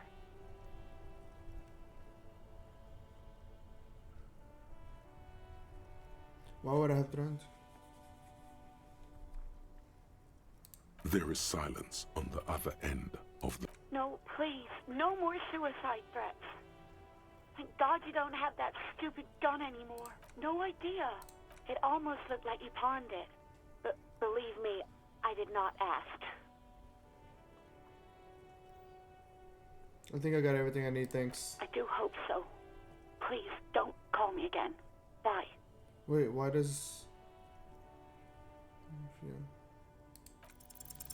Yes, you have obviously done something to upset her at the Whirling in Rags, when she was still working there. Wait, before you go, you're mad at me, right? Tell me, what did I do? I can't remember. I'm not mad. It's just... You were so drunk and so emotional all the time, and then the Skua thing happened. It just made me want to quit. Right, thank you for talking with me. Take care. I was the one who made you quit once ago. Yes, obviously. You were the worst client I've ever seen. And I have seen so many assholes in this place. I've had sailors fighting, union guys grabbing my ass, kids stealing booze. Once a guy was glued to the karaoke machine every night for 2 months. But you...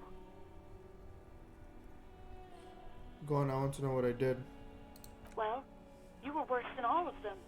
Honestly, you were getting borderline aggressive. even about little things like not turning down the volume at 3 a.m. I even liked one of those songs you kept listening to on repeat. No more. I hate it now. Hold on, which song? We Go On by the O.O. I can't listen to it anymore. You've turned it into a parody. Sorry about the song. To hell with that song. Then there was your room. Your project. An experiment to see how bad it can get in there. I tried to send the cleaner, but you wouldn't let me, threatened to make me understand. I had no idea what you meant, and I don't want to know. And then you screamed something about how you're actually a real cool guy, and no one understands it. One of the coolest guys there is. The coolest guy in Jamrock. Something about disco, too. I'm sorry. Sounds intense. And then I had to deal with your toilet. The one you clogged with police documents, causing water damage downstairs in the kitchen. I won't even mention you waving your gun around, harassing customers, threatening to sing karaoke, threatening to kill yourself.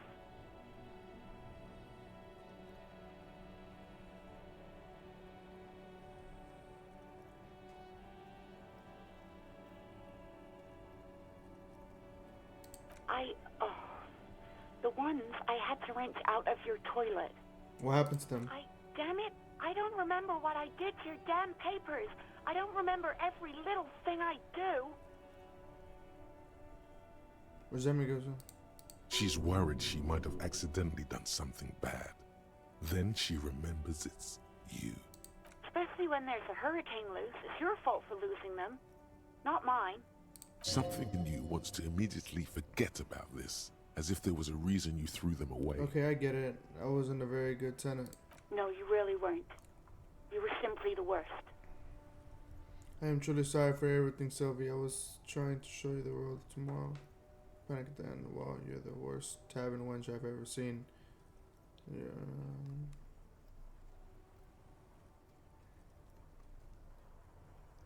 God, I knew I shouldn't have brought it up. Just try not to call me again, and let's pretend it never happened. Yes, obvious. I've had sailors fighting. Union, well, even about little things like not turning down the We Go On by the O.O. To hell with. Then there was. I tried to. And then screamed something about how you're. And then I had to deal with your toilet. I won't even mention you waving your. No, you really weren't. You were simply the worst. God, I knew I shouldn't have brought it up. Just try not to call me again, and let's pretend it never happened.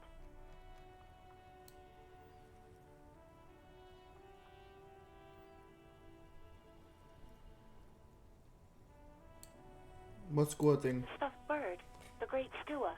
You threw it against the wall while screaming, "Fuck that bird," and laughing like a maniac. I think you said it had been giving you shit ever since you got there. This sounds like me, alright? This doesn't sound anything like me. I love birds. Bitch, bird got what it was coming to her. But I always end up screwing everything up. It was a pretty bird. There since I started working in whirling. I really liked her. We call her Scotty. There's genuine sadness in her voice. The stuff, I think you said it had been. Didn't seem like you had fun doing it, though. The stuff, I think you said, didn't seem like you had fun doing it, though. The stuff, I think you said it had been giving you shit ever since you got there. Yes, well.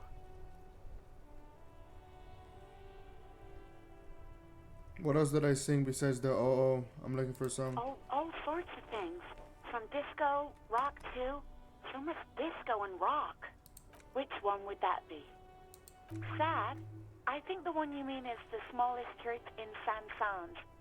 Butchered that right up. Interesting. You still have to find it, however. All sorts of things. From disco, rock to... Yes, that's the one you like to sing along to the most. The later it got, the more that one came on. Interesting. You still have to find a copy, though, before you can blast it. Right, thank you for talking with me. Take care. You hear? A sigh of relief on the other end of the radio. Wordless, the call breaks. Then, the already familiar voice. Anything else I can help you with, officer? Just a sec. Sylvie Malay. Yes. Hello? Oh, great. What else do you need, detective? You wanna grab a couple? No, absolutely not.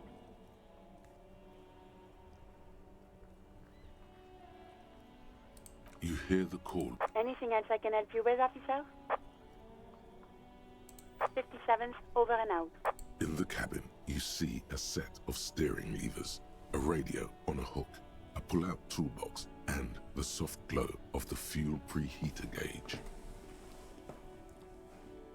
This is precinct 57th, over and out. In the cabin, you see a set of steering levers, a radio on a hook, a pull-out toolbox, and the soft glow of the fuel preheater gauge. Kim, what are we looking at? What is this machine? This is the Kupris Kinema, my motor carriage. You can use the toolbox and the radio if you'd like. Motor carriage, motor carriage.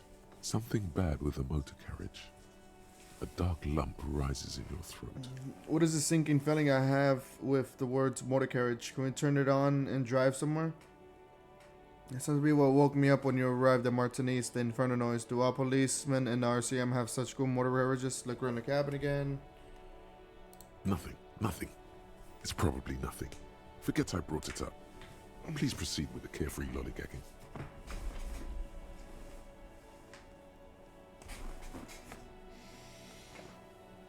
Oh my god.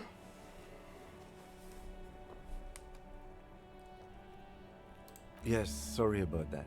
The Kupris Kinema does have a rather distinctive engine sound. He says it with very badly concealed pride. Do our policemen in RCM have such cool motor The Kupris carriages? Motorcar does provide most of our patrol vehicles, yes. Can we turn it on and drive somewhere? No, I'm afraid not. We have a murder case on our hands, remember? Look around the cabin In again. the cabin, you see a set of steering levers, a radio on a hook, a pull-out toolbox, and the soft glow of the fuel preheater gauge. Just trying to run your fingers over one of the steering levers. The white suede feels luxurious under the touch, and the metal clutch handle so very familiar in your palm. Pull out the pull-out The toolbox. metallic drawer slides out from under the seat and clicks into place. The tools inside are neatly organized. Take what you need, officer. It's going to be a long case. I'm not protective of my tools, like some men are. He's clearly a little protective of his tools. But what can you do? Work is work. Take the red tip pry bar, take the rubber handle chain cutter, take the hand cranked flashlight, push in the pull. The pry bar feels nice and cold in your hand, heavier than you'd think. Cold and heavy, like truth. You feel like you're reunited with truth once more, useful for opening all sorts of doors and lids. Take the rubber handled chain cutters. The handles are long and sleek. Snap, snap, go the cutters in your hand. Take the hand cranked flashlight. It's robust, weatherproof, and well made. Police issue, blue. Lets you see things in the dark you would otherwise miss. The pull-out toolbox slides back into its nest. Preheater gauge casts a warm glow on the steering levers and the radio on its hook. Tap on the fuel preheater gauge. As you tap on the gauge, the indicator pin jerks as if startled. It's in the large orange sector, indicating the engine is warm. Next to the gauge is a red switch labeled heat. There's no use pressing the heat button. It won't start without the ignition key. Translation: we're not going anywhere right now. Alternative translation: don't even think you can drive my MC.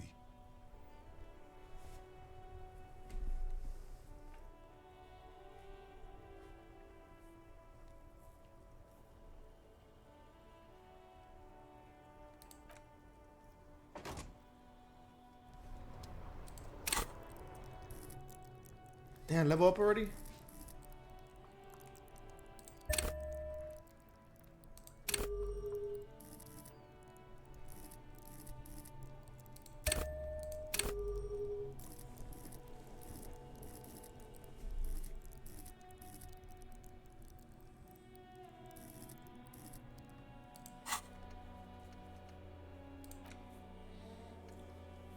So I called Sylvie using Kim's shortwave to ask whether she made the call. Keep searching for the caller despite lacking my obvious leads. This might take some time.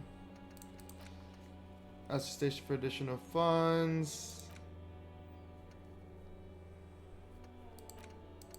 It's unclear how you should go about finding a tiny piece of plastic in a world as huge as this. Maybe you'll just stumble across it down the line. Miracle happens. Someone must know something about your lost fire, maybe a district authority, like someone high up in the union or someone local who saw you with it before you passed out. The Rolling's absent bartender. You could also ask the local pawn shop. Find any information you can on a gun.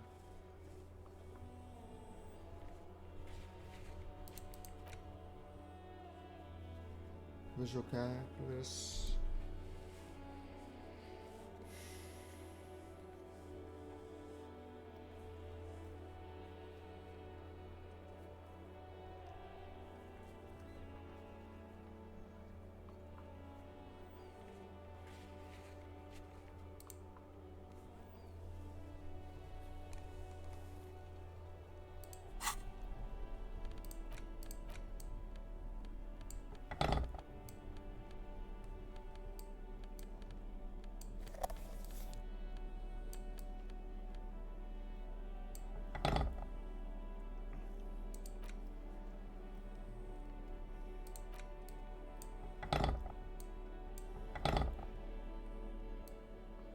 The Gladix, Guardian, Gloves, Classic Canyon.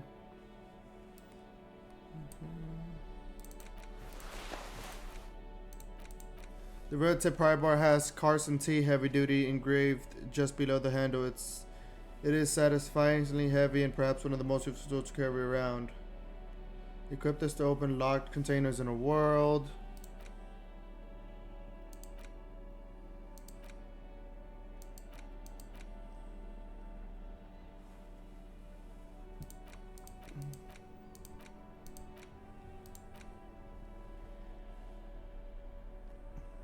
Please flash your brain the logo of gun stunning row. The small dynamo packed inside this handheld illumination device theoretically gives you the ability to produce a tiny amount of electricity in anytime, anywhere. Just put over here.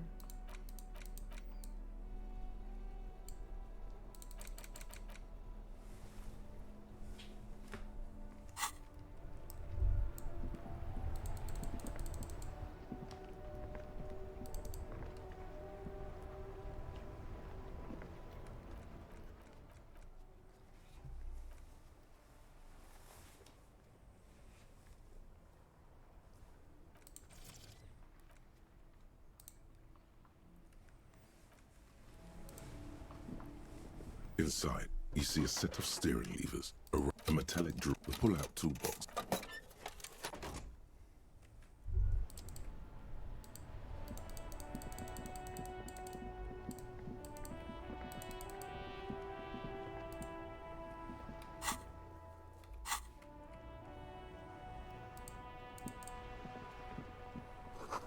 Some great tectonic force has cracked the pavement like an eggshell.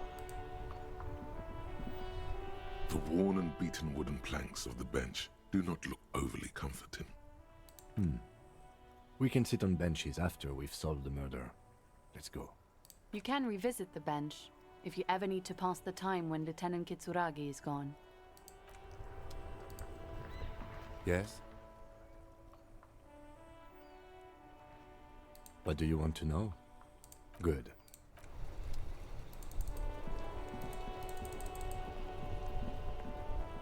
This Postla Vantorie mail collection box has been heavily vandalized with graffito.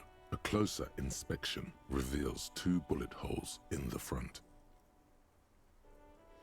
Good mail delivery box, pat the box. Fuck you, mail delivery.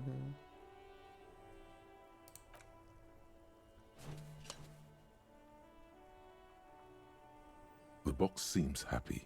Eat shit pig, fucked by the coon, and Saint G with a crown have been scribbled on it. Jenny is a whore, and best set mailbox also.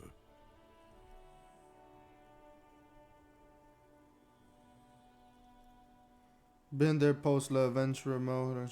The mail collection box seems cathartic, thankful even. So do you. You shudder, then you swallow, and then suddenly you see it.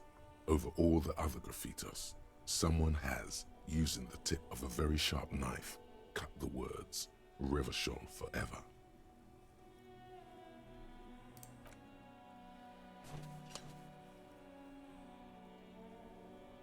The box seems happy.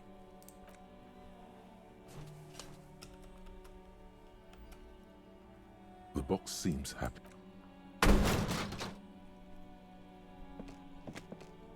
There is a hollow ring as you kick the box. It sounds like it's mostly your toe has suffered damage. It hurts. Cool. You really showed that mail collection box. I don't. He must see the box as the weaker of the two, and you as a bully. Something he doesn't stand for.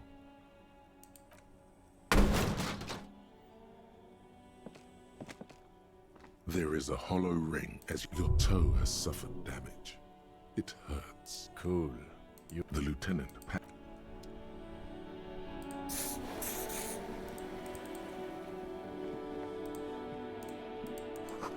There are bottles inside. You could pick them up if you had a bag.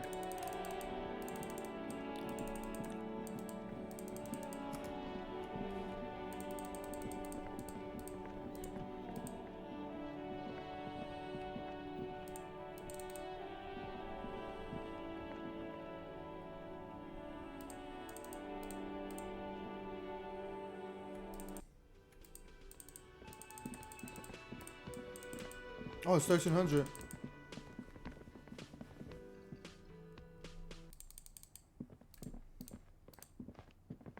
The door is closed. This door can only be opened. Still, the lieutenant, he doesn't like it. You should punch a fuck. You hear the murmur.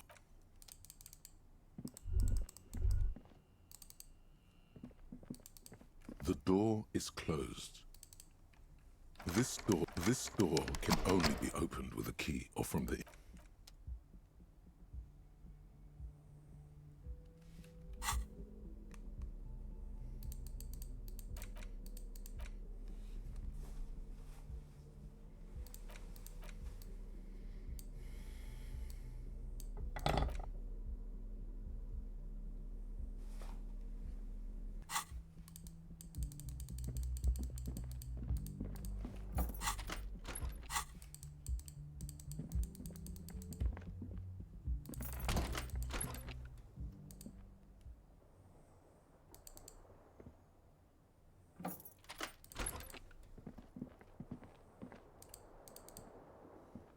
The window stands broken in its frame.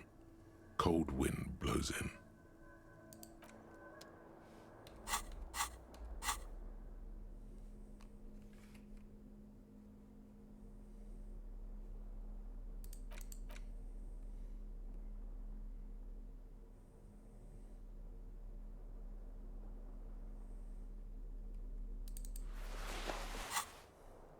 The window stands broken in its...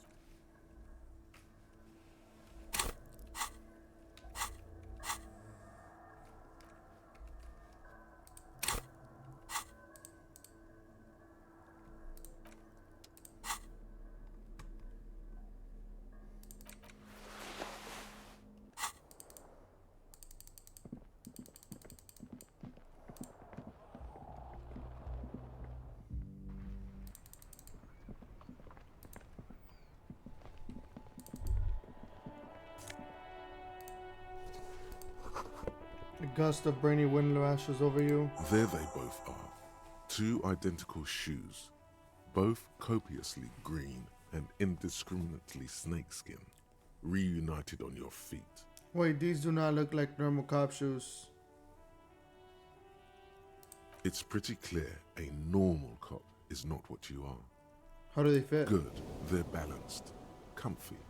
Feels like the only good thing about you right now, truth be told.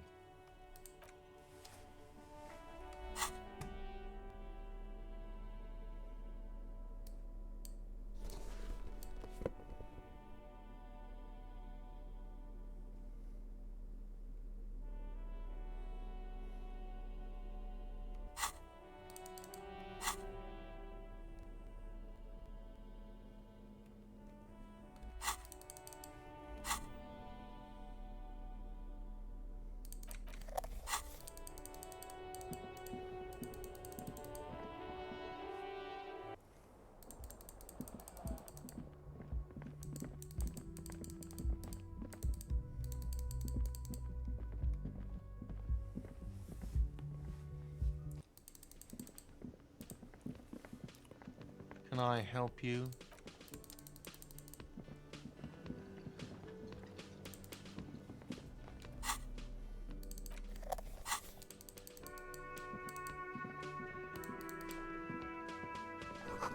Dishes are drying. The smell of chemicals and pine trees.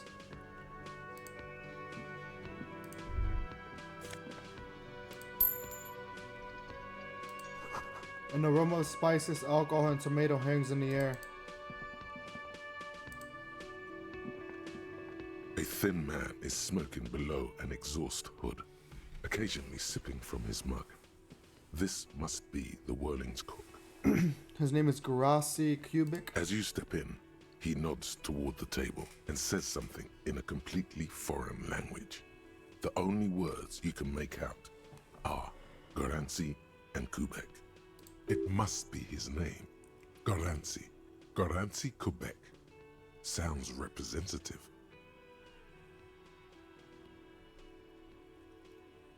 Hello, sir. Got time for a few questions? The man puts his cup down and replies something, his left hand drawing arcs in the air. You got some impressive pots He there. smiles and bangs his ladle against each of his pots in turn. He smiles and bangs his ladle against each of his pots in turn. I don't think I need anything else. Stay masculine. The man ponders.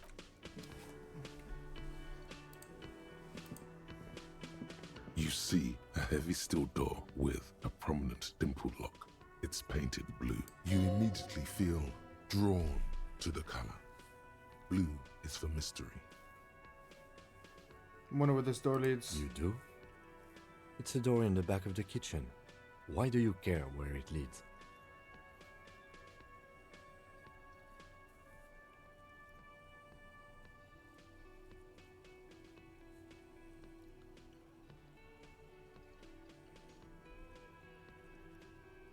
Out of duty, we make... Yes. I suppose it's worth seeing if we can get in. Just to be thorough. As a side investigation. Yes, I'm mainly sighted on the door is a mega investigated door. If you say so. Gart is the person to ask about this. The cafeteria manager. Touch the door, try to push on the door. The cobalt blue surface feels rough to touch. The stainless steel door is flush with its frame on every side. So it's locked. The door does not budge. The cobalt blue.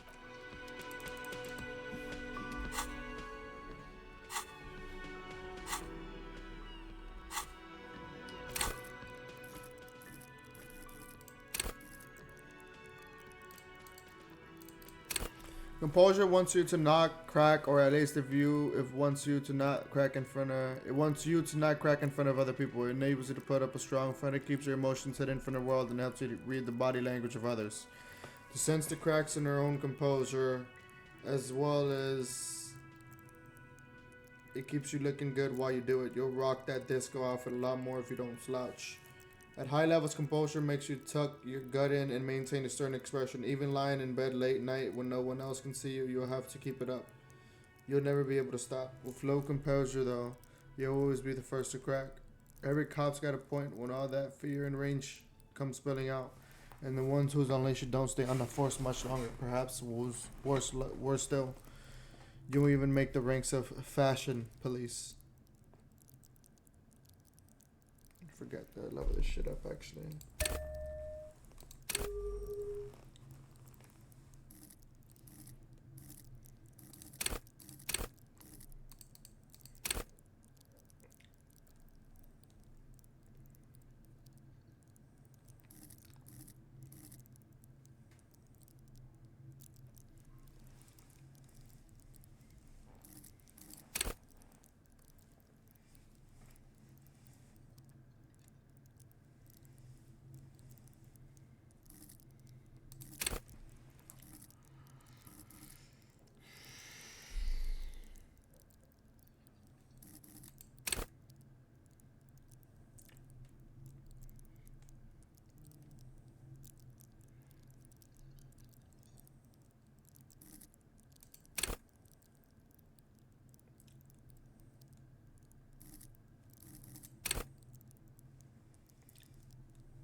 can I help you? Another thing. Great. I love those. There's a mysterious blue steel door in the back of the kitchen. Oh, yes, that door, sure. There's nothing mysterious about it. It's just a door. No, I don't have a key. I don't know how to get there. And I don't care either. It's not like I've been wondering about it for 10 years. It's just a frit warehouse, probably. Or some boring storage space with a bunch of old junk and dust. Junk and dust. He's attempting to maintain an air of indifference. It's absolutely not convincing. I think you'd like to know what's back there. Fine, okay, a little. But my job doesn't leave me time for wondering about one locked door in one of the cafeterias I manage. So I haven't opened it. I have cleaned the whole place 100 times over, though, after the animals. And I haven't found a key, so good luck with that.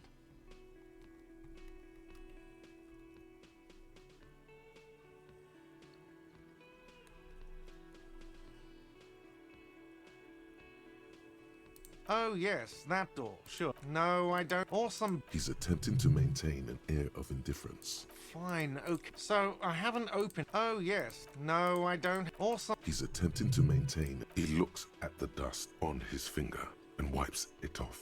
Yes.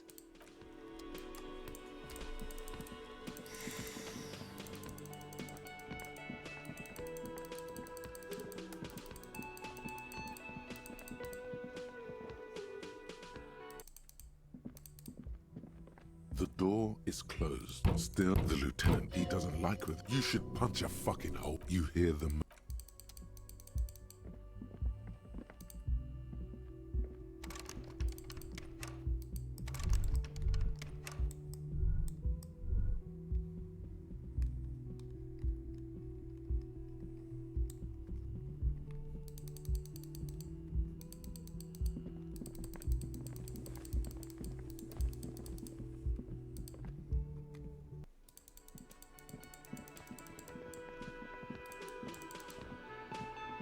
Hello again, sweetie.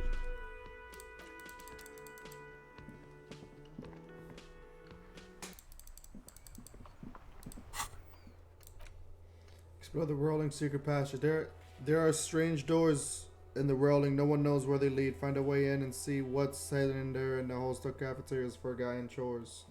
Corners. Sorry.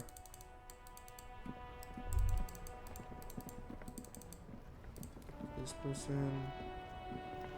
I am a gander and a hunter and a gatherer.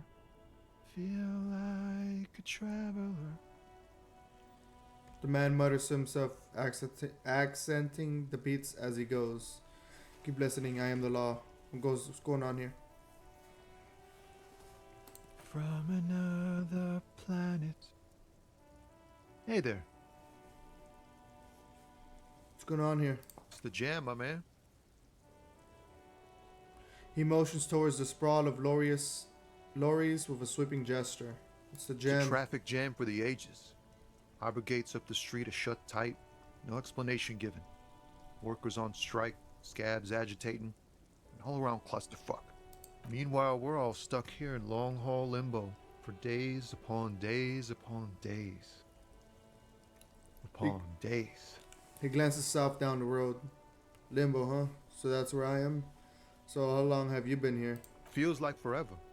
Like I was born on this here roundabout and this was all I ever knew. Just me and the metal and the tires, the oil and the fumes of mazout. Extravagantly phrased, but I can roll with it. Don't quite understand what you just said. Could you say it again? Only a little less plotting.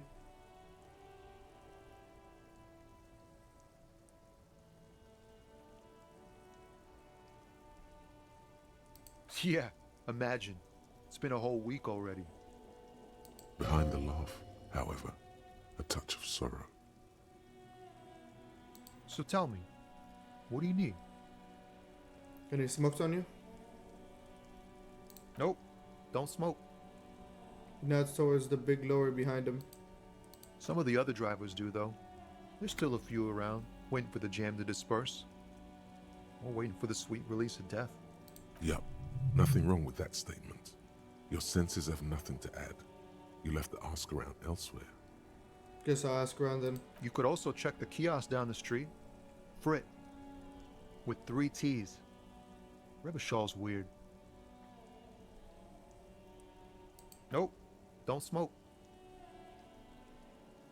Some of the other drive. Yup, nothing wrong with that statement. You could also check the kiosk down the street. Frit. With 3 T's. Revachol's weird.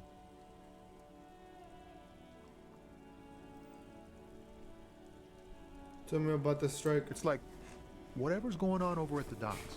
Workers got a blockade set up, making demands. No way in or out.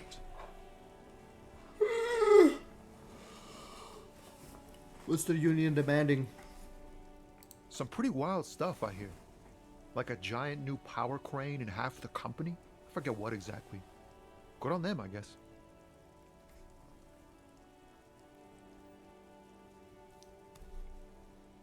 I've heard talk there's a company rep in town too. Like a strike negotiator type. They'd know what's up. Precise demands and so on. Ah, yes, from the Wild Pines. We'll meet her soon enough, I'm sure. What do you think the company wants? They want to keep that money flowing in, my man. Ka-ching. Anything else? Yeah, this ain't really my area of expertise. I just do my job and get paid. I have things to do and places to be. All of us do. All of who? Us lorry drivers. Camionneurs. You still hang around here waiting for this mess to end. Most have scurried off somewhere to get drunk or high. Or laid. Not that I blame them, really. Not you? Not my thing. Chasing transient pleasures is a drag these days. I prefer the examined life now. Thinking, reflecting, observing. He glances down the road towards the horizon, a glint of something in his eyes. What's better than chasing transient pleasures? The more transient, the better. When one's ended, you can get onto the next one.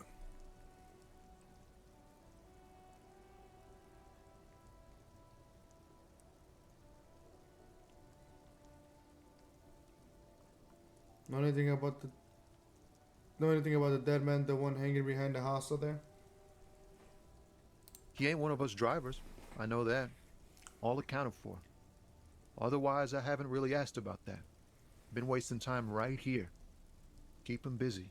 It's easy to see he's telling the truth. He's kept his nose out of the dark stuff. Busy with what? Analyzing the fundamental structural and psychological conditions of being stranded in the midst of a sea of motor lorries and their sad, despondent chauffeurs.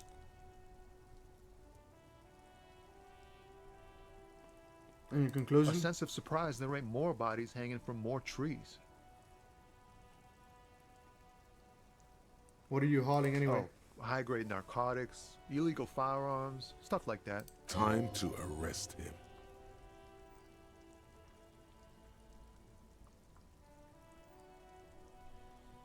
And what are you actually hauling? Can't even get a few jokes past you, my man. I've got another haul of found cargo. Mostly sporting goods, tracksuits, and that kind of thing.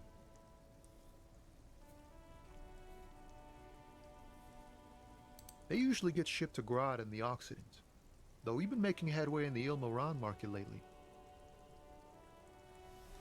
So nothing illegal then? That's your machine behind you? Could I get one of those Fallon tracksuits you're hauling? This rockin' beauty. Sure is. Like a rash you can't get rid of. You interested in heavy-duty cargo machinery? Yeah, these lorries are pretty neat. Interested? Not really. I just asked because I don't know. Must be a cop. Reflex. Neat. For carrying large quantities of cargo a long distance. These found tracksuits need to find their way to the kids way out in Wamrau and Laurent Bird somehow. There it is again. A little touch of sadness beneath his cool. He thinks he's spent too long in this lorry. So nothing illegal then? Not unless they've illegalized sports equipment while I was on the road. Could I get one of those found tracksuits you had, Holly? We're pals and all, But I can't just freely hand out the merchandise. The bosses won't be happy. Right, I had another The question. man taps his fingers rhythmically against his arm.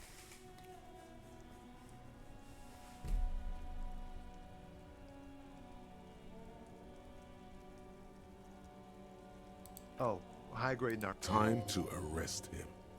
Ha! No, I'm joking, my man. Found runs a nice, clean business. This haul of cargo is mostly sporting goods. You know, they usually get shipped to Grad and the Occident. Though we've been making headway in the Il Moran market lately.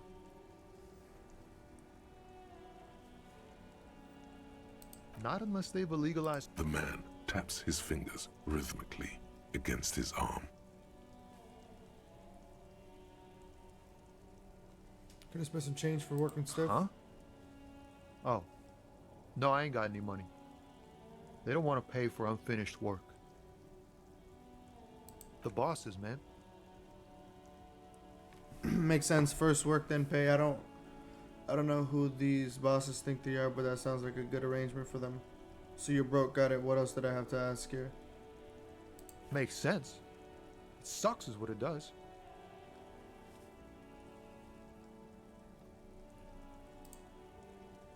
Nope. Don't some of the other... Yep.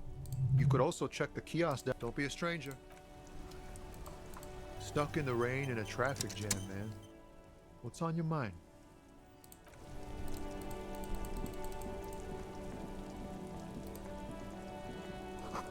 Ghosts from a lorry haphazardly litter the surroundings.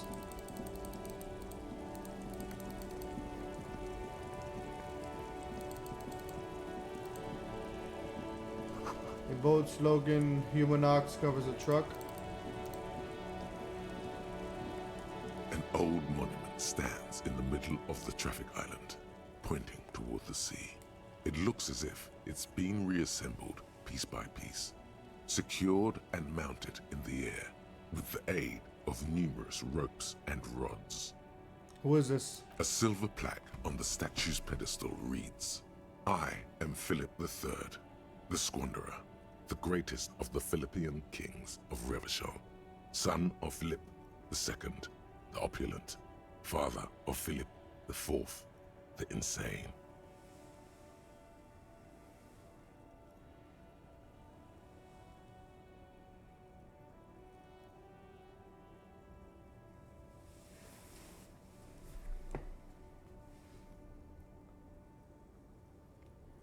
Not a good track record of mental health in that family.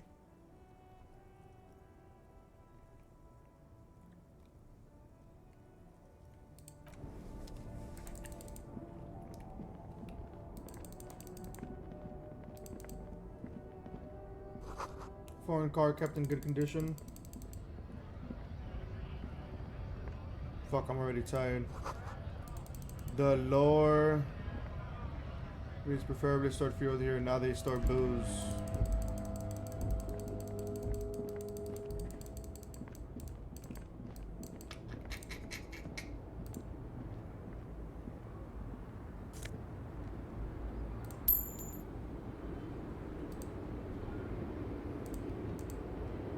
The small, wrinkled woman does not greet you.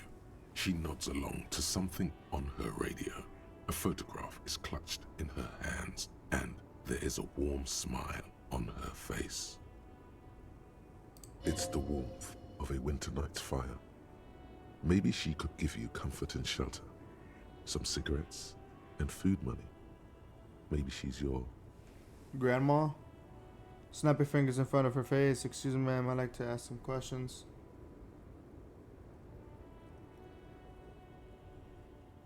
Nothing. Her smile just keeps widening. Her head... No, this one is a monster in disguise.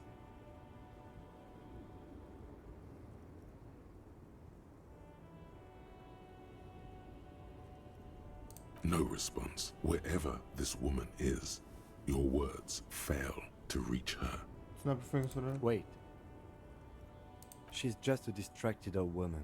Better to leave her alone. Why? Why? I just told you why. You say so. The woman still has her eye. The woman still has her eyes fixed on the photograph in her hands. In the background, the radio plays.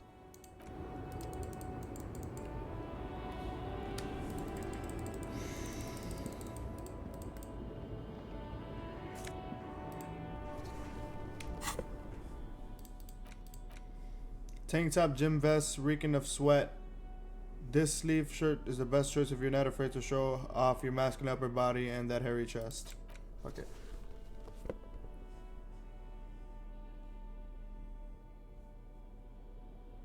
Conceptualization, that is...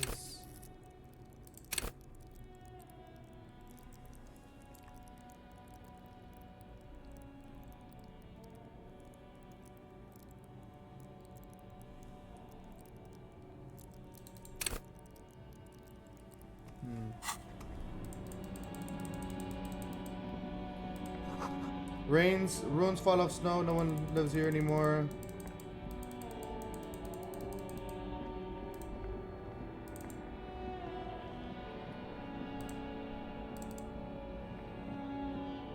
An old monument stands in the...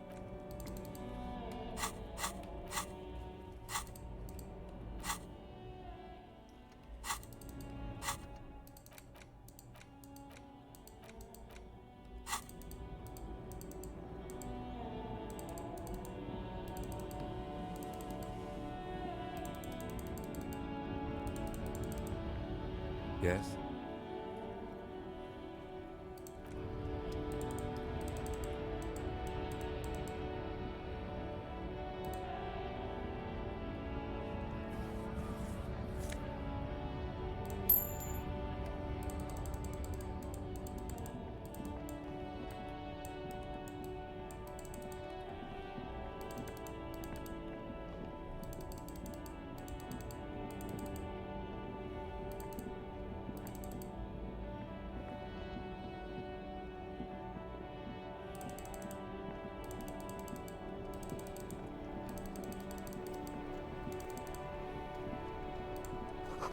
An ancient fountain. It doesn't pump water anymore. There's a tree in it.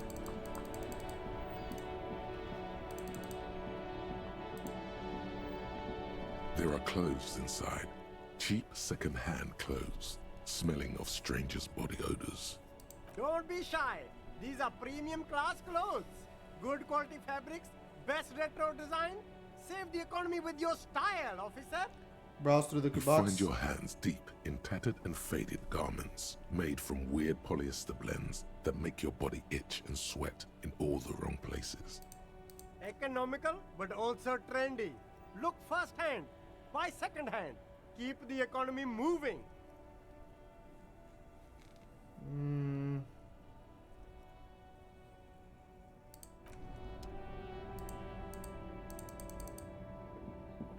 You see a Samaran street vendor surrounded by a motley assemblage of goods. When he realizes you're looking at him, his face breaks into a wide, welcoming grin.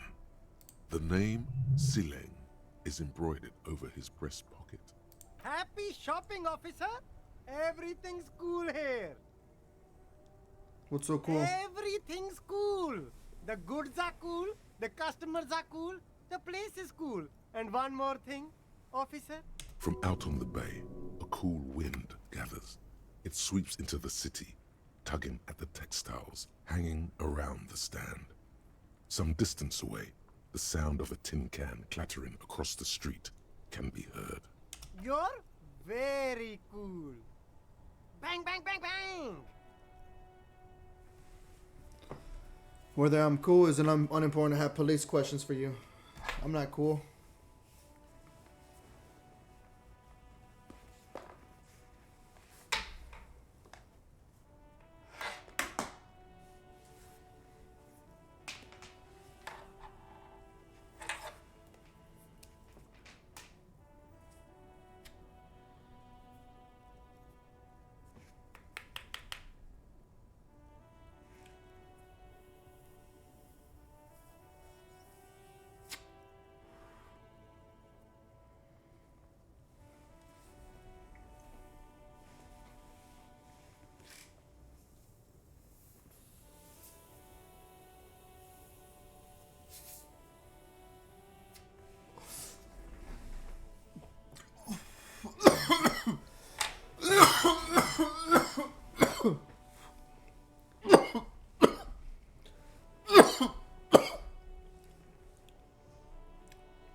officer.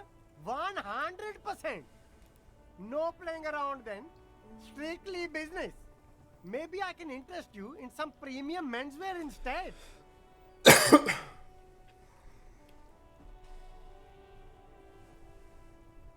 Where are you from, Sailing? Me? It's a boring story, officer. Who cares about the past? I'm all business now. All Revachol. Better not to mention. Sounds good. Let's get back to business then. But you're not a local, are you? Very sharp, officer. I'm Serais from the Sigai province of the Serais Empire. The apricot suzerainty, you know? Yum. Apricots are delicious. What's it called? There are lots of apricots there?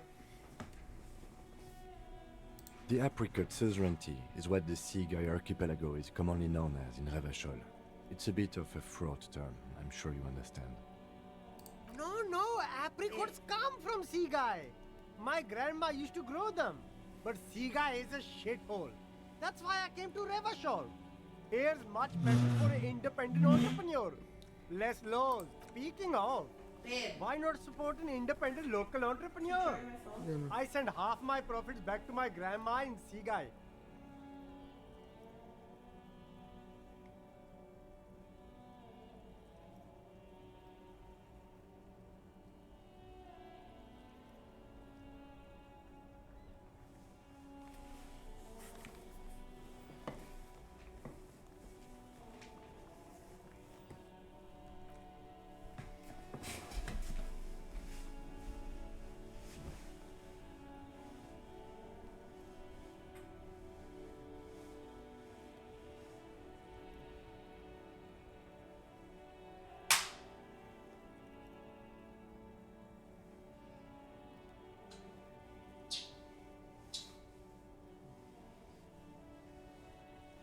Babe, these are mine. Why are you wearing my socks?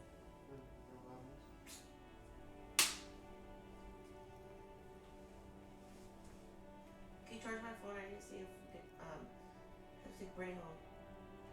What? Charge my phone. Already left. Oh, did she? Who picked her up?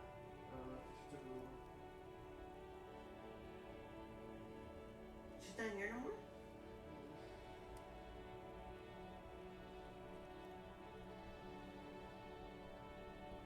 She probably did take Uber. She probably did take Uber because she had to leave earlier, remember? Can you charge my phone, baby? And turn off the fucking heater, please. Babe, I'm really hot. Baby, can I get some water? Baby, hurry. Mike's on, baby. Mike's on. Stop. Your mic's not on. Your mic is not on. It's not? Hurry, baby. Mm-mm. Whoa. Ow.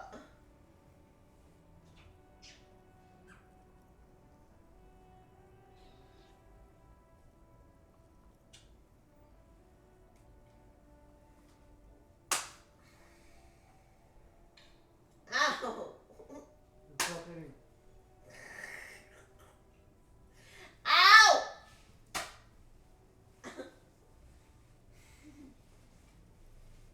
Oh, baby, I like when you put your feet there. I like when you put your feet there. Babe, can I get some water? Hurry. Wait, no, baby, move your feet. Mommy needs water, Move your please. feet. Hurry. If you move your feet, I'll go. Hurry.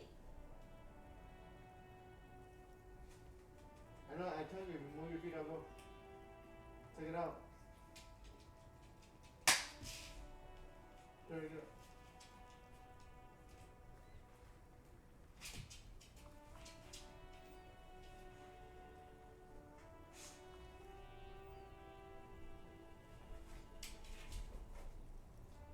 Babe, she's on the bed. She's on the bed. She's on the bed, baby. Leave it there. She's comfy right there.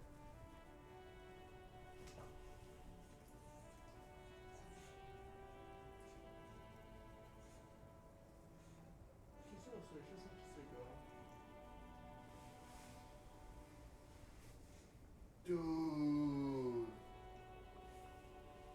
does she lay like that? Cause she wants to be on the bed. Go to bed. No, baby. No, baby. No. Tell her. No. Go to bed. No, baby. No. Zoe. Bed. No, princess. No. She gets comfy. No, baby. No, baby. No. She's sweet, huh?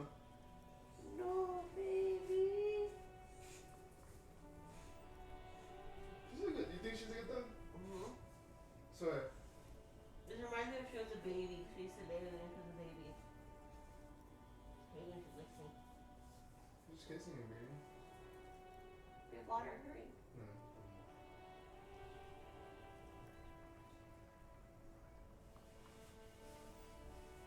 Alright, don't move, don't move. Don't make her move either.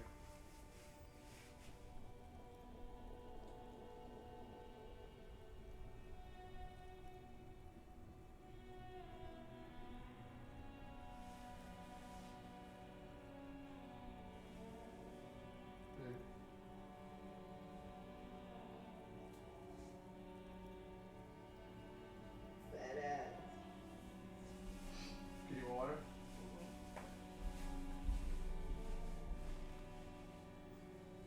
Where's your water? I don't know. We'll get my Stanley. Hurry. Where's your Stanley? Where's your Stanley? Can you check in my room? In the gym room? Is it downstairs? Probably. McDonald's? Yeah. Go get him. Go get him.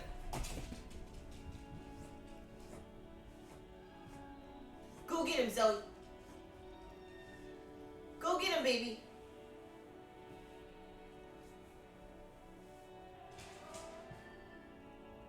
Go get him, princess.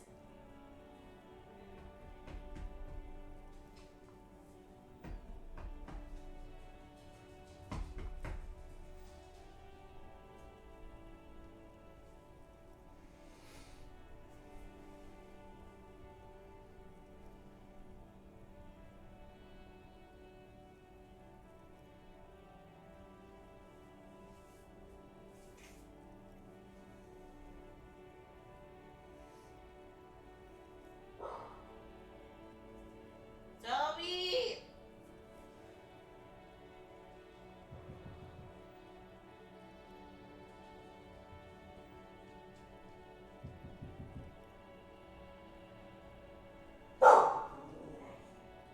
Go get him, baby. Go get him. Where's Daddy? Go get Daddy, Zoe. Hurry.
Come on, right? Ready now? No. What are you gonna do? Just chill for a bit?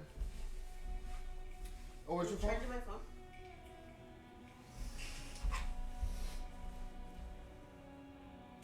Let's turn on the AC. No, turn it off. You turn on something. Yeah, turn it off. No, the AC is I know, on. it's because it's turning off. Baby, what did you turn on? Be honest. No, I turned it off, I promise, baby.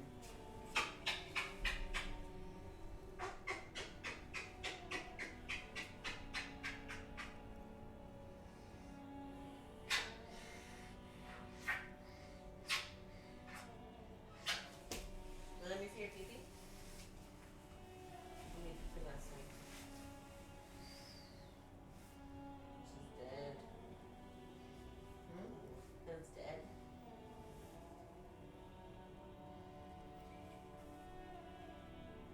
Sticky. Stinks? You can't smell. Can you see it?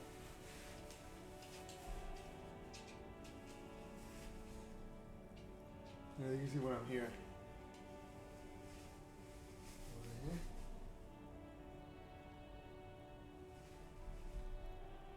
We're looking at your fucking ass.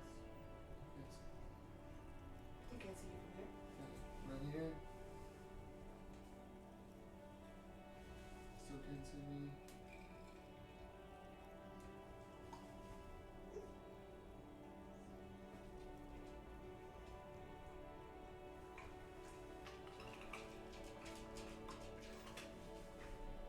You can see me like right here. It's alright. That means you'll have to like sleep on this side. Look at her eyes. Dude, she loves eyes. You want another one? Because she chews it. She chews it like a fucking rata.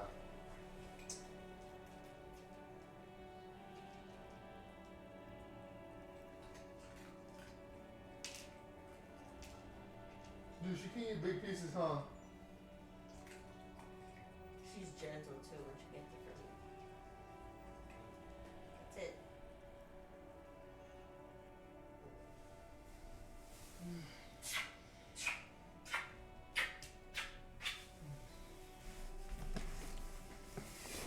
You love Zoe?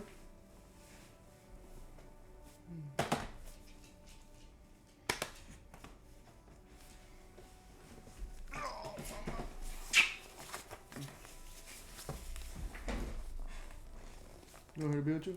No. I just want to see who she would come to. Doreen? Come here, baby. Up. No, she likes to lay with you too, I think. No, Doreen? Zoe, up. She'll come with me in a heart. Oh, hell no, honey.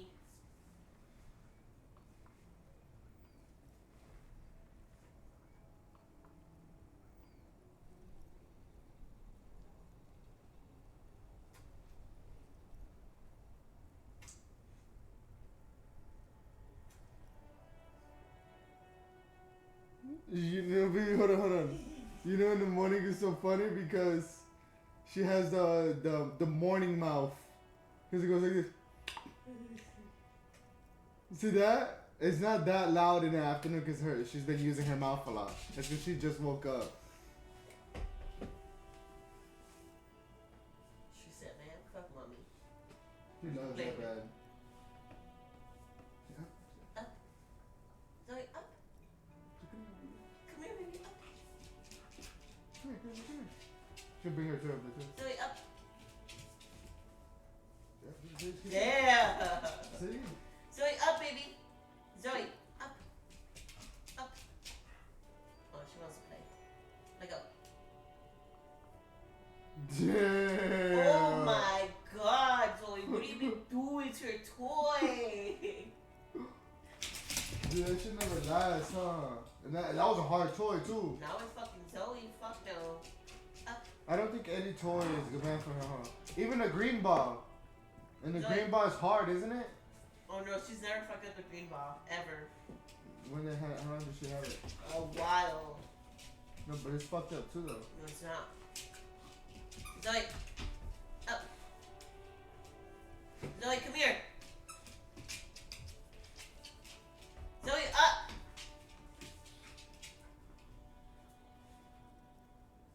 Let go.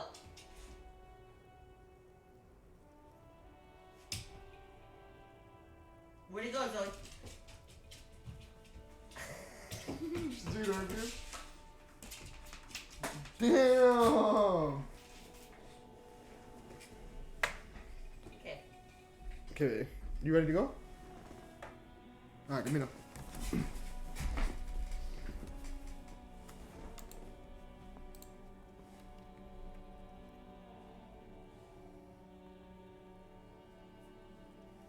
Me? It's a boring story, officer. Very sharp, officer.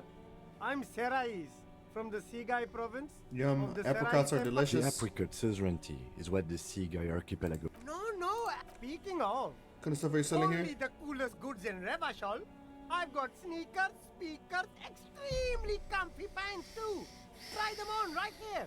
No shame, only freedom.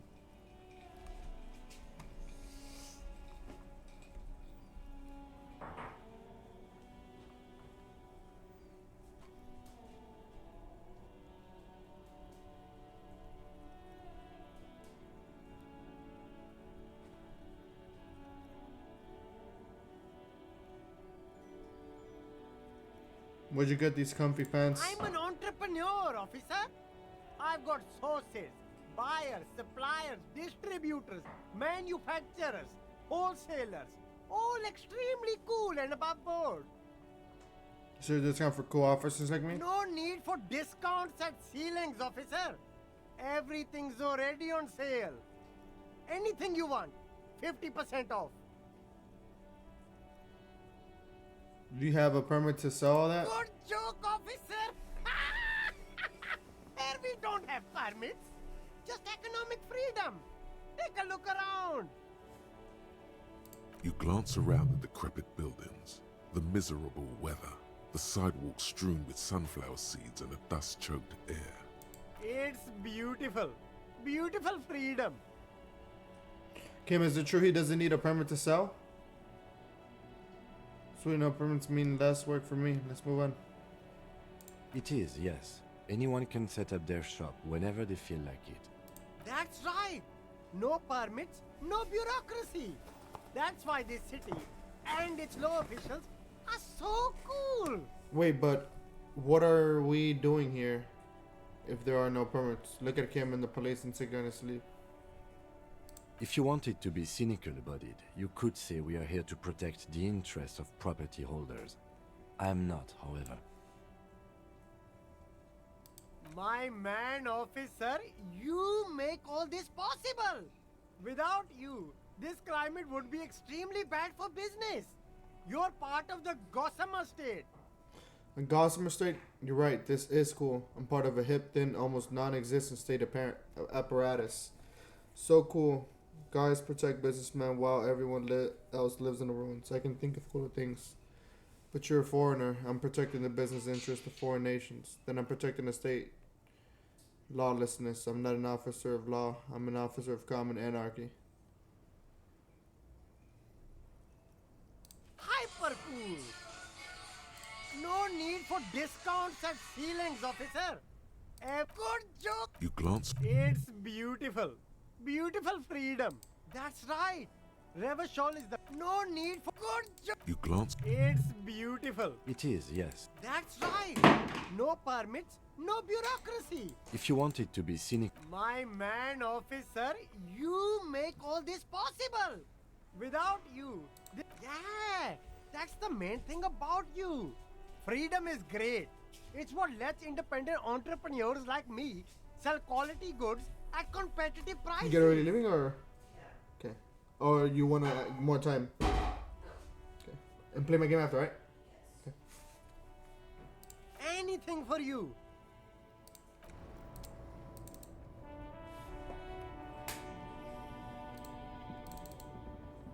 You keep coming back. That's good, officer. Keep browsing those clothes. You find your hands deep into. Economical, but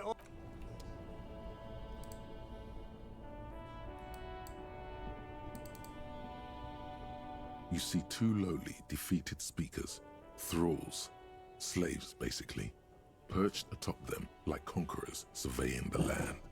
A pair of found, durable wear sneakers, ultra serious. I can see you've a taste for luxury, officer. Can't keep your eyes off those sneakers? Inspect the sneakers. A pair of found ultras. The design is impossibly sleek and simple. A futuristic silhouette with a sleek monochrome colorway, a jet black upper, and a silver-lined midsole. Those sneakers, mister. Those sneakers are the latest found sneakers. Super air, super fine, super cool. Only 50 real. Only? That's madness. Damn.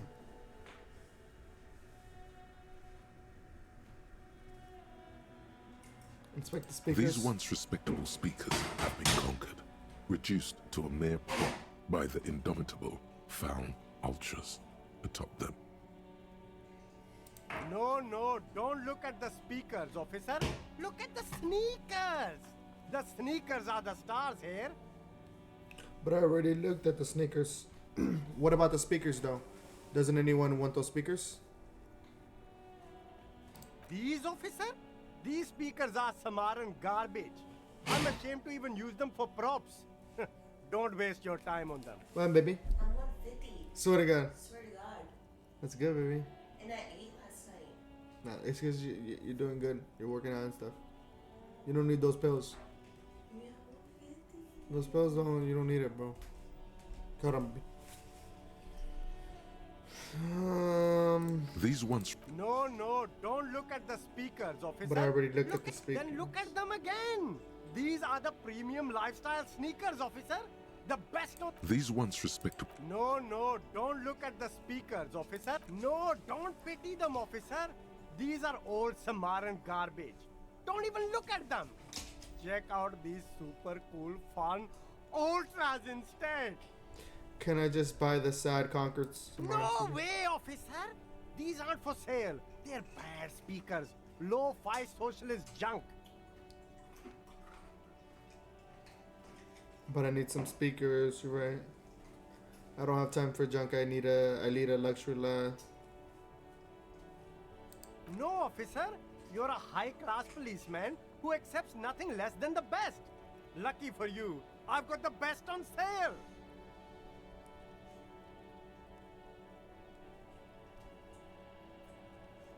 Well, if you want them... But see, they are the pedestal for my sneakers. If I let go of the speakers, where will the sneakers go? I can't leave premium lifestyle sneakers on the ground. If, on the other hand, you wanted to buy the sneakers too, I could maybe throw in the speakers for little extra. 50 cents?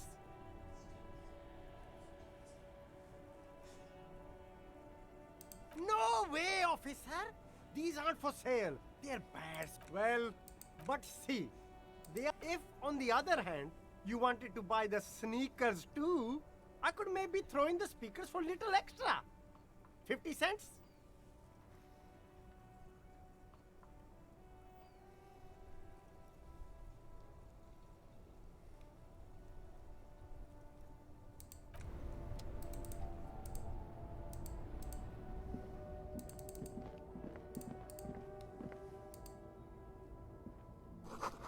Hailpine to the company that controls the drawbridge. Hot air rises up from the sewer, sour, acidic, and strangely comforting. Yeah.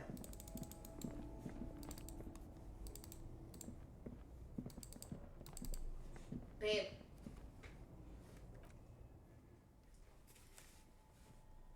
She doesn't care if I have my leg on top of her look. I know she likes that shit. She's like, Mommy's heavy, but I don't give a fuck.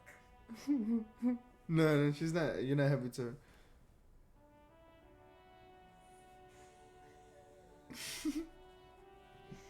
Is she comfy though? Come live with us, Harry.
There's a pile of cheap sunglasses in a small box, a variety of shapes and colors. You like sunglasses, officer? I've got the latest styles right here. Abort. These are hideous. What's more, they don't even fit your face. You can feel them pinching your nose and chafing against your brow. Damn, officer! You look like a mega secret spy. Very secret. They're practically made for you. I'll let you have them for 2 real and 50 cents. They're perfect for concealing your bloodshot and baggy eyes. No, you are definitely not buying those.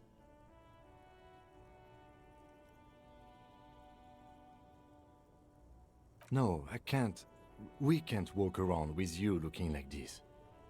Okay, fine. Go ahead. If you want to look like a walking midlife crisis, then who am I to interfere?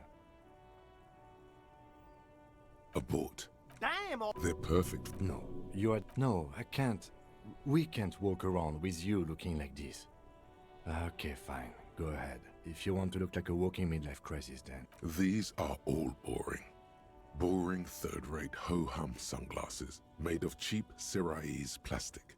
The kind of plastic that melts in the sun. These are all first-rate sunglasses. Premium design, superb material, very cool. UV resistant. These will definitely keep your eyes safe and cool while doing your dangerous police work.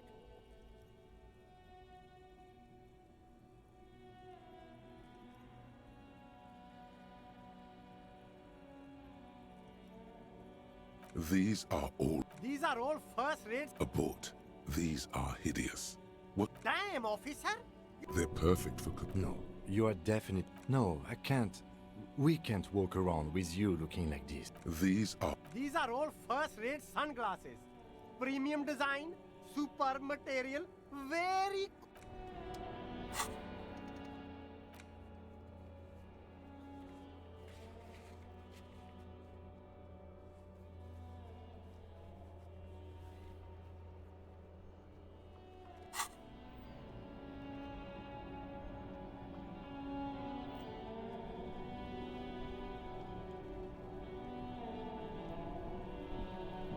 The speakers below are banged up and work.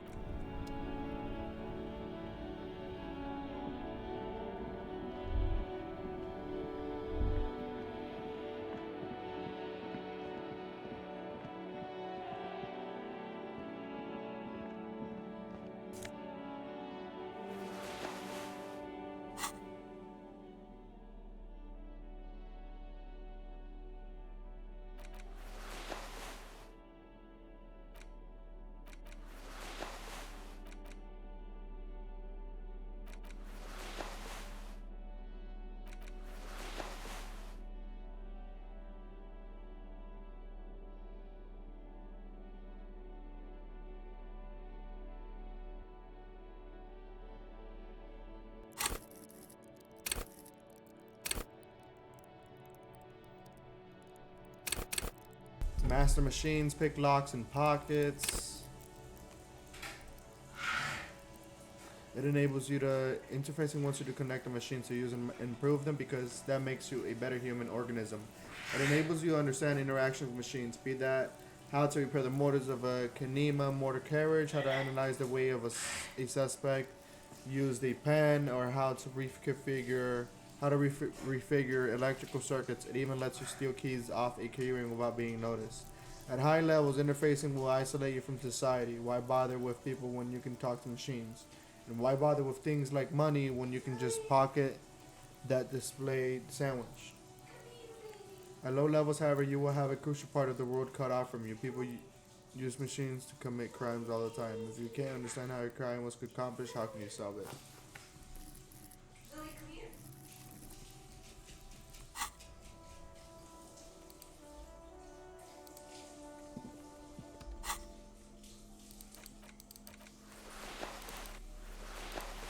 Gasoline stained fingerless gloves in navy blue. They've been worn threadbare, but being made of wool still provides some morphine comfort.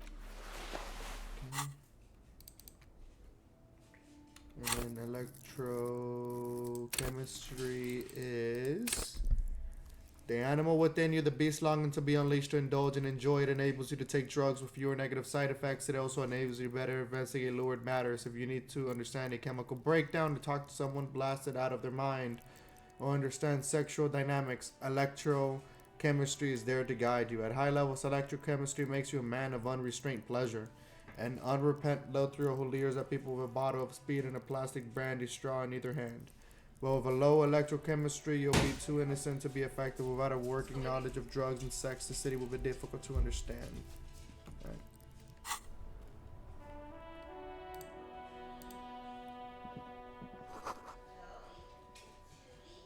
Roy's Pawn Shop, fast cash for faster time.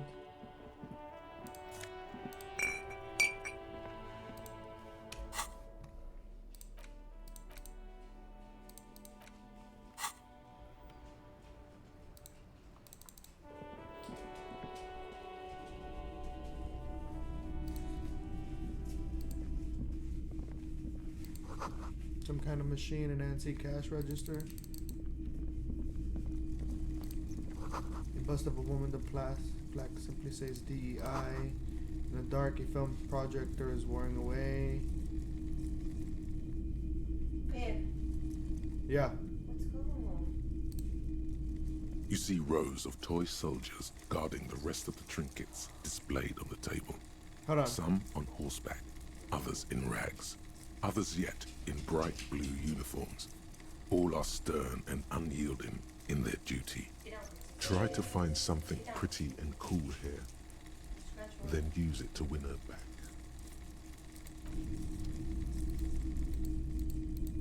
You see rows of try to find something. See this after.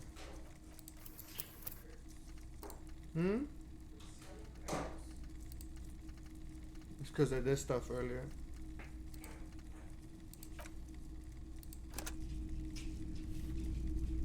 I did the crunchy crunchy.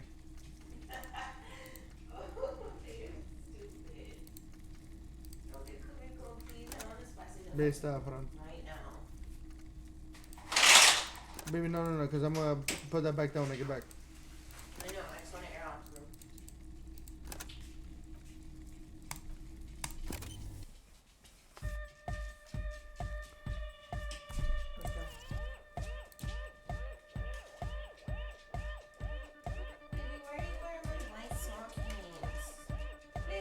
Hold on. Huh?